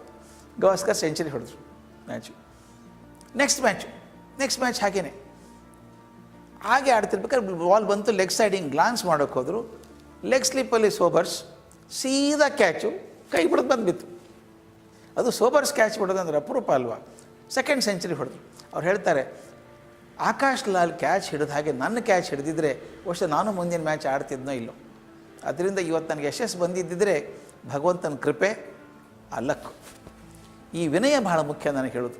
ಯಾಕಂದರೆ ಸಾಮಾನ್ಯವಾಗಿ ನಾವು ಅಹಂಕಾರ ಇರ್ತದೆ, ನಾನು got 700 ರನ್ಸ್ ಹಾಗೆ ಹೊಡೆದ್ಬಿಟ್ಟೆ, ನಾನು best player of India, west ಇಂಡೀಸಲ್ಲಿ ಹಾಗೆ ಹೀಗೆ ಅಂತ ಹೇಳ್ಕೊಬೋದು. ಅಚೀವ್ಮೆಂಟ್ ಇದೆ, ಅಚೀವ್ಮೆಂಟಿನ ಜೊತೆಗೆ ವಿನಯ ಇರಬೇಕಲ್ಲ, ಅದು ಬಹುದೊಡ್ಡ ಗುಣ ನಾನು ಗವಾಸ್ಕರಲ್ಲಿ ಕಂಡದ್ದು. ಹೌದಪ್ಪ, ನಾನು ಗೆದ್ದೆ ಕರೆ, ಅದಕ್ಕೋಸ್ಕರ ಆದದ್ದು, ಯಶಸ್ಸು ಬಂದದ್ದು ಆ ಭಗವಂತನ ಕೃಪೆಯಿಂದ, ಆ ಅವಕಾಶದಿಂದಾಗಿ ಬಂದದ್ದು ಅಂತ ಗವಾಸ್ಕರ್ ಹೇಳಿದ್ದದ್ರು. ಭಾಳ ಚೆನ್ನಾಗಿದೆ. 2 ಸೆಂಚುರಿ ಹೊಡೆದ್ಬಿಟ್ರಲ್ಲ ಇವರು. ಆಮೇಲೆ ಅಲ್ಲೊಂದು ನಂಬಿಕೆ ಇದೆ, ಅವಾಗ ಕ್ಯಾಚ್ ಬಿಟ್ಟಾಗೆಲ್ಲ ಬಂದು 2 ಸಲ ಕ್ಯಾಚ್ ಬಿಟ್ಟಾಗ ಸೋಬರ್ಸ್ ಬಂದು ಭುಜ ಮುಟ್ಟಿದ್ರಂತೀವ್ರು, ಲಕ್ಕಿ ಫೆಲೋ ಅಂತ ಹೋದ್ರಂತೀವ್ರಿ. ಅಂದರೆ ಗವಾಸ್ಕರ್ ಲಕ್ಕಿ ಅಂತ ಬಂದುಬಿಡ್ತು. ನೆಕ್ಸ್ಟ್ ಮ್ಯಾಚ್ ಆಡುವಾಗ ಅವ್ರು ಹೇಳ್ತೀವಿ ಈಗ ನಂಗೆ ಸಂಭ್ರಮ ಇರಲಿಲ್ಲ, 5 ಸ್ಟಾರ್ ಹೋಟೆಲ್ ಗಿಟೆಲೆಲ್ಲ ಇರಲಿಲ್ಲ. ಆಗ ಡ್ರೆಸ್ಸಿಂಗ್ ರೂಮ್ ಕೂಡ ಭಾಳ ಸಿಂಪಲ್ ಆಗಿರೋದು, 2 ಕೋಣೆ, ಪಕ್ಕದಲ್ಲೇ ಮೇಲೆ ಹಿಂಗೆ ಕಿಟಕಿ ಇತ್ತಂತೆ, ಆ ಕಡೆ ಈ ಕಡೆ ಕಾಣಿಸ್ಬೇಕು ಬೆಳಕು, ಮನುಷ್ಯರು ಕಾಣಿಸ್ ಬೆಳಕು ಕಾಣಿಸ್ತಾ ಇತ್ತು. ಆ ಕಡೆ ವೆಸ್ಟ್ ಇಂಡೀಸ್ ರೂಮು, ಈ ಕಡೆ ಇಂಡಿಯನ್ ರೂಮ್. ಅಲ್ಲಿ ಸೋಬರ್ಸ್ ಮಾತಾಡೋದು ಕೇಳಿಸ್ತಂತೆ. ಅವ್ರು ಬ್ಯಾಟಿಂಗ್ ಹೋಗ್ಬೇಕು ಅವ್ರು Sobers. Let me go and touch that fellow. ಆ ಹುಡುಗರು ಮುಟ್ಟಿ ಬರ್ತೀನಿ, ಸುನಿಲ್ನ ಮುಟ್ಟಿ ಬರ್ತೀನಿ, ನಾನು ಸೆಂಚುರಿ ಹೊಡಿತೀನಿ ಅಂತ. ಅವಾಗ ಕಲ್ಪನೆ ಅದು, ಸೆಂಚುರಿ ಹೊಡೆದು ಅವ್ನು ಮುಟ್ಟಿದರೆ ನಮಗೊಂದು ಭಾಗ್ಯ ಬರ್ತದೆ, ನಾನು ಮಾಡ್ತೀನಿ ಅಂತ. ಅಜಿತ್ ವಾಡೇಕರ್ ಕೇಳ್ಕೊಂಬಿಟ್ರಂತದ. ಅಜಿತ್ ವಾಡೇಕರ್ ಕ್ಯಾಪ್ಟನ್ ಅವಾಗ ಇಂಡಿಯನ್ ಟೀಮದು.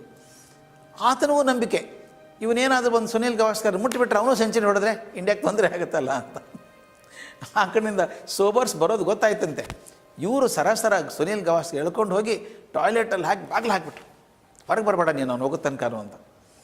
ಸೋಬರ್ಸ್ ಬಂದ್ರಂತೆ, ಬಂದು where is that little fellow Sunny, I want to meet him ಅಂದ್ರಂತೆ. ಈ ವಾಡೇಕರ್ನು he is not there, he has gone out ಅಂತ ಏನು ಹೇಳ್ಬಿಟ್ರು. ಒಂದು 5 ನಿಮಿಷ ಮಾತಾಡಿ ಕಳಿಸ್ಬಿಟ್ರು. ಸೋಬರ್ಸ್ ಮುಟ್ಟೋಕ್ಕಾಗಲಿಲ್ಲ. ಅದು ಲಕ್ ಅಂದರೆ ಹೇಗಿರುತ್ತೆ, ಅದು ಆಕಸ್ಮಿಕ ಅಂತಿರೋ ಏನಂತಿರೋ ಗೊತ್ತಿಲ್ಲ. ಸೋಬರ್ಸ್ ಆಡೋಕ್ಕೆ ಹೋಗಿ 0ಕ್ಕೆ ಔಟ್ ಆಗಿಬಿಟ್ರಂತೆ. ಅವತ್ತು ಅವ್ರು ಹೇಳ್ತಾ ಇದ್ದಾರಂತೆ, ಇವ್ರು ಸಿಕ್ಕಿದ್ರೆ ನಾನು ಮುಟ್ಟಿದರೆ ಸೆಂಚುರಿ ಹೊಡಿತಿದ್ದೆ, ನಾನು ಸಿಗಲಿಲ್ಲ ಅವನು ಅಂತೇಳಿ. ಅದು ಕ್ರಿಕೆಟಲ್ಲಿ ತುಂಬ ತುಂಬ ಇದೆ, ನಂಬಿಕೆಗಳಿರ್ತವೆ. ಫಾರ್ ಎಕ್ಸಾಂಪಲ್ ನೋಡಿರ್ಬೇಕು, ತೆಂಡೂಲ್ಕರ್ ಗ್ರೌಂಡಲ್ಲಿ ಹೋಗ್ಬೇಕಾದ್ರೆ ಬಲಗಾಲಿಟ್ಟೇ ಹೋಗಬೇಕು, ಎಡಗಾಲಿಟ್ಟೆ ಎಂದೂ ಹೋಗಲ್ಲ. ಹೋದ ತಕ್ಷಣ ಆಕಾಶ ನೋಡಬೇಕು. ಮತ್ತು ಸೆಂಚುರಿ ಆಗೋ ತನಕ ಹೆಲ್ಮೆಟ್ ತೆಗೆಯಲ್ಲ. ಇವು ನಂಬಿಕೆಗಳಷ್ಟೇ. ಅಂದರೆ ಕೆಲವರು ಭಾಳ ಇದೆ, ಈ ಸಾಕ್ಸ್ ಹಾಕ್ಕೊಂಡ್ರೆ ಸೆಂಚುರಿ ಹೊಡಿತೀನಿ, ಈ ಪ್ಯಾಂಟ್ ಹಾಕ್ಕೊಂಡ್ರೆ ಅದು ಕೊಳಕಾದರೂ ಅಡ್ಡಿಲ್ಲ ಅದೇ ಹಾಕಬೇಕು, ಆ ಬ್ಯಾಟು ಅಷ್ಟು ವಯಸ್ಸಾಗಿರುತ್ತೆ ಅದಿದ್ದರೆ ಚೆನ್ನಾಗಿರ್ತದೆ. ಆ ನಂಬಿಕೆಗಳು, ಆ ನಂಬಿಕೆ ಹೇಗೆ ಆತ್ಮವಿಶ್ವಾಸವನ್ನು ಸೃಷ್ಟಿ ಮಾಡುತ್ತೆ, ಆತ್ಮವಿಶ್ವಾಸದಿಂದ ಸಾಧನೆ ಆಗುತ್ತೆ ಅಷ್ಟೇ. ನಮಗೆ ಆಗಿರಲ್ವ, ಲಕ್ಕಿ ಶರ್ಟ್ ಲಕ್ಕಿ ಪ್ಯಾಂಟ್ ಅಂತ ಹಾಕ್ಕೊಂಡಿರ್ತೀವಿ. ದೊಡ್ಡದೇ ಕೆಲಸಕ್ಕೆ ಹೋದಾಗ ಆ ಶರ್ಟ್ ಹಾಕ್ಕೊಂಡೋಗ್ರೆ ಕೆಲಸ ಆಗುತ್ತೆ. ಶರ್ಟಿಂದ ಏನು ಕೆಲಸ ಆಗಲ್ಲ, ಮನುಷ್ಯನಿಂದೇ ಆಗೋದು. ಆದರೆ ಶರ್ಟ್ ಹಾಕ್ಕೊಂಡಾಗ ಒಂದು ಆತ್ಮವಿಶ್ವಾಸ ಬೆಳೀತದೆ, ಅದರಿಂದ ಸಾಧನೆ ಆಗ್ತದೆ. ನಾವು ಜೊತೆಗೆ ಆಡಿದವರು, ನಾನು ಸುನೀಲ್ ಇಬ್ಬರು ಜೊತೆಗೆ ಆಡಿದವರು, ಈ ವಿರುದ್ಧನೂ ಆಡಿದವರು. ಮೆಮ್ರಿ ಮಾತ್ರ ಅದ್ಭುತ ಇದೆ ಆತಂದ್ರೆ, amazing memory. By any standard he was far better batsman than me, ಅದ್ರಾಗೇನು ಮಾತೇ ಇಲ್ಲ. Memory power. ಈಗ ಒಂದು 6 ತಿಂಗಳಿಂದ ಸಿಕ್ಕಾಗ ನಿನಗೆ ಅಲ್ವಾ ಇಲ್ಲಿ ಬಾಲ್ ಬಡ್ದದ್ದು ಅಂತ ಕೇಳ್ದ. ನನಗೆ ಮರೆತು ಹೋಗಿದೆ ಅದು ಬಾಂಬೆ ಜೊತೆಗೆ ಅಂತ ಗೊತ್ತಿಲ್ಲ. ನಾನು ಆಡುವಾಗ ಬ್ರೆಬಾರ್ನ್ ಸ್ಟೇಡಿಯಂ, ಅವಾಗ ಬಾಲ್ ಇಲ್ಲಿ ಬಿತ್ತು. ಅವಾಗೆಲ್ಲ ಮ್ಯಾಟಿಂಗ್ ವಿಕೆಟ್, ಅವಾಗೆಲ್ಲ ಸಿಕ್ಕಂಗೆ ಬೌನ್ಸ್ ಆಗೋದು ಬಾಲ್. ಇಲ್ಲಿ ಬಿದ್ದು ಅವಾಗೆಲ್ಲ ಹೆಲ್ಮೆಟ್ ಇಲ್ಲ, ಏನೂ ಇಲ್ಲ. ಇಲ್ಲೊಂದು 4-5 ಟಾಕಿ ಬಿತ್ತು, ಸ್ಟಿಚಸ್ ಬಿತ್ತು ನನಗೆ. ಆತ ಸ್ಲಿಪ್ಪಲ್ಲೇ ನಿಂತ್ಕೊಳ್ಳೋನಲ್ಲ, ಫಸ್ಟ್ ಸ್ಲಿಪ್ ಫೀಲ್ಡರ್ ಆತ. ಓಡಿ ಬಂದು ಅವನು ಹಿಡಿದಿದ್ದ, ಎಲ್ಲ ಹೋಗಿ ಸ್ಟಿಚಸ್ ಹಾಕ್ಸೊಂಬಂದ್ವಿ. ನನಗೆ ಮರ್ತು ಹೋಗಿದೆ ಅದು ಯಾವ ಮ್ಯಾಚಿನ ಜೊತೆಗೆ ಅಂತ. ಅದು ನೆನಪಿದೆ, ನಿನಗೆ ಅಲ್ವಾ ಕಣ್ಣಿಗೆ ಬಡ್ದದ್ದು ಬಾಲು, ಈಗ ಎಲ್ಲಿ ನೋಡೋಣ ಅಂತ ತೋರಿಸಿದೆ, ಈಗ ಬರೀ ಮಾರ್ಕ್ ಇದೆ ಅಷ್ಟೇ ಅಂತ. Is memory was amazing, excellent player. ಇನ್ನೊಂದು ಮಾತನ್ನು ಹೇಳಬೇಕು ಗವಾಸ್ಕರ್ ಬಗ್ಗೆ ಹೇಳಬೇಕಾದ್ರೆ, ಆತ ಕಾನ್ಸಂಟ್ರೇಷನ್ ಅಂತ ಹೇಳಿದ್ನಲ್ಲ, ಆಡುವಾಗ ಹಿಂಗೆ ಹೋಗ್ತಾನೆ, ಒಂದು ಕ್ಷಣ ಆ ಕಡೆ ಈ ಕಡೆ ಮನಸ್ಸು ಮಾಡ್ಕೊಳ್ಳಲ್ಲ. ಬ್ಯಾಟಿಂಗ್ ಇದ್ರಂತೂ ಗುಂಪು ಜೊತೆ ಕೂತ್ಕೊಳ್ಳಲ್ಲ, ಬೇರೆ ಕೂತ್ಕೋತಾನೆ, ಕುರ್ಚಿ ಹಾಕೊಂಡು ಹಿಂಗೆ ನೋಡ್ತಿರ್ತಾನೆ. ಒಂದು ಸಲ ಆತ ಕ್ರಿಕೆಟ್ ರಿಟೈರ್ ಆಗೋ ಹೊತ್ತಿಗೆ ಇನ್ನು ಟೆಸ್ಟ್ ಬಿಡಬೇಕು ಅಂತ ತೀರ್ಮಾನ ಮಾಡಿಕೊಂಡಾಗ ಹಿ ವಾಸ್ ಎಂಜಾಯಿಂಗ್ ಕ್ರಿಕೆಟ್. ಆವಾಗ ಬಾಂಬೆಗೆ ಕೂಡ ಓಪನಿಂಗ್ ಬ್ಯಾಟ್ಸ್ಮನ್ ಅಂತ ಹೋಗ್ತಾ ಇರಲಿಲ್ಲ, ಆರಾಮ್ 3 ಡೌನ್ 4 ಡೌನ್ ಹೋಗಿ ಆರಾಮ್ ಆಡಿ ಬರಬೇಕು ಅಂತ ಕಡೆ ವರ್ಷ. ಆ ಹೊತ್ತಿಗೆ ನಾನು ಬಾಂಬೆಗೆ ಹೋಗಿದ್ದೆ ಯಾವುದೋ ಕೆಲಸಕ್ಕೆ. ಆಗಲೇ Bombay versus Saurashtra match. Saurashtra was not A strong team, ಅವು ವೀಕ್ ಟೀಮ್. ಅದು ಆರಾಮ್ ಬಾಂಬೆ ಗೆದ್ದು ಬಿಡೋದು. 2ನೇ ಇನ್ನಿಂಗ್ಸ್ ಬ್ಯಾಟಿಂಗ್ ಇತ್ತು ಬಾಂಬೆದವತ್ತು. ಮೊದಲನೇ ಇನ್ನಿಂಗ್ಸಲ್ಲಿ ಗವಾಸ್ಕರ್ ಸೆಂಚುರಿ ಹೊಡೆದಿದ್ದರು ಅಂತ. ಆದರೆ ಟೈಮ್ಸ್ ಆಫ್ ಇಂಡಿಯಾ ಪೇಪರಲ್ಲಿ ಬಂದಿತ್ತು, ಗವಾಸ್ಕರ್ ಲಕ್ಕಿ ಟು ಗೆಟ್ 100 ಅಂತ ಬಂದಿತ್ತು. ನಾನು ಆ ಪೇಪರ್ ತೊಗೊಂಡು ಬ್ರೆಬಾರ್ನ್ಗೆ ಹೋದೆ, ಕೇಳೋಣ ಸೆಂಚುರಿ ಹೊಡೆದು ಲಕ್ಕಿ ಅಂತಾರಲ್ಲ ಅಂತ. ನಾನೇ ಅಂದ್ಕೊಂಡಿದ್ದೆ ಗವಾಸ್ಕರ್ ಅಂತಾರೆ, ಬಿಡ್ರಿ ಅವನಿಗೇನು ಗೊತ್ತು, ಕೂತ್ಕೊಂಡು ಬರೀತಾನೆ ಅವನು, ಆಡಲಿ ಗೊತ್ತಾಗುತ್ತೆ ಅಂತಾರೆ ಅಂದ್ಕೊಂಡಿದ್ದೆ ನಾನು. ನಾನು ಹೋಗಿ ಪೇಪರ್ ಹಿಡ್ಕೊಂಡು ಹೋದೆ. ಆ ಸಪ್ರೇಟ್ ಕೂತಿರ್ತಾರಲ್ಲ, ಈಗ ಸಪ್ರೇಟ್ ಕೂತಿದ್ದಾಗ ಹೋಗಿ ಸನಿ ಹೌ ಆರ್ ಯು ಅಂತ. ವೆನ್ ಡಿಡ್ ಯು ಕಮ್, ಯಾವಾಗ ಬಂದೆ ಅಂತ ಕೇಳಿದಾಗ ನಾನು ಬೆಳಗ್ಗೆ ಬಂದೆ ಅಂತ ಹೇಳಿದೆ.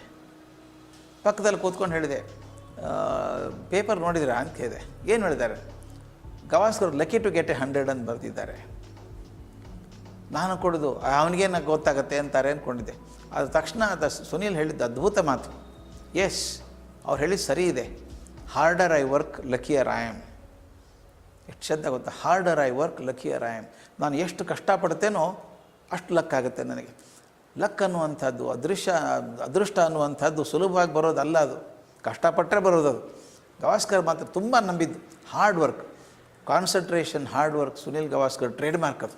ಅದು ಆದದ್ದಕ್ಕೆ ಲಕ್ ಅಂತ ಹೇಳ್ತೀವಿ. ಅವ್ರು ಹೇಳೋರು luck harder I work luckier I am. ನಾ ಯಾವಾಗಲೂ ಹುಡುಗರಿಗೆ ಹೇಳೋದು ಅದೇ, ಎಷ್ಟು ಹಾರ್ಡ್ ವರ್ಕ್ ಮಾಡ್ತೀರೋ ಅಷ್ಟು ಲಕ್ಕಿ ಆಗ್ತೀರಿ, ಹಾರ್ಡ್ ವರ್ಕ್ ಮಾಡದೆ ಹೋದರೆ ಲಕ್ ಸಿಗೋಲ್ಲ ನಿಮಗೆ ಅಂತ.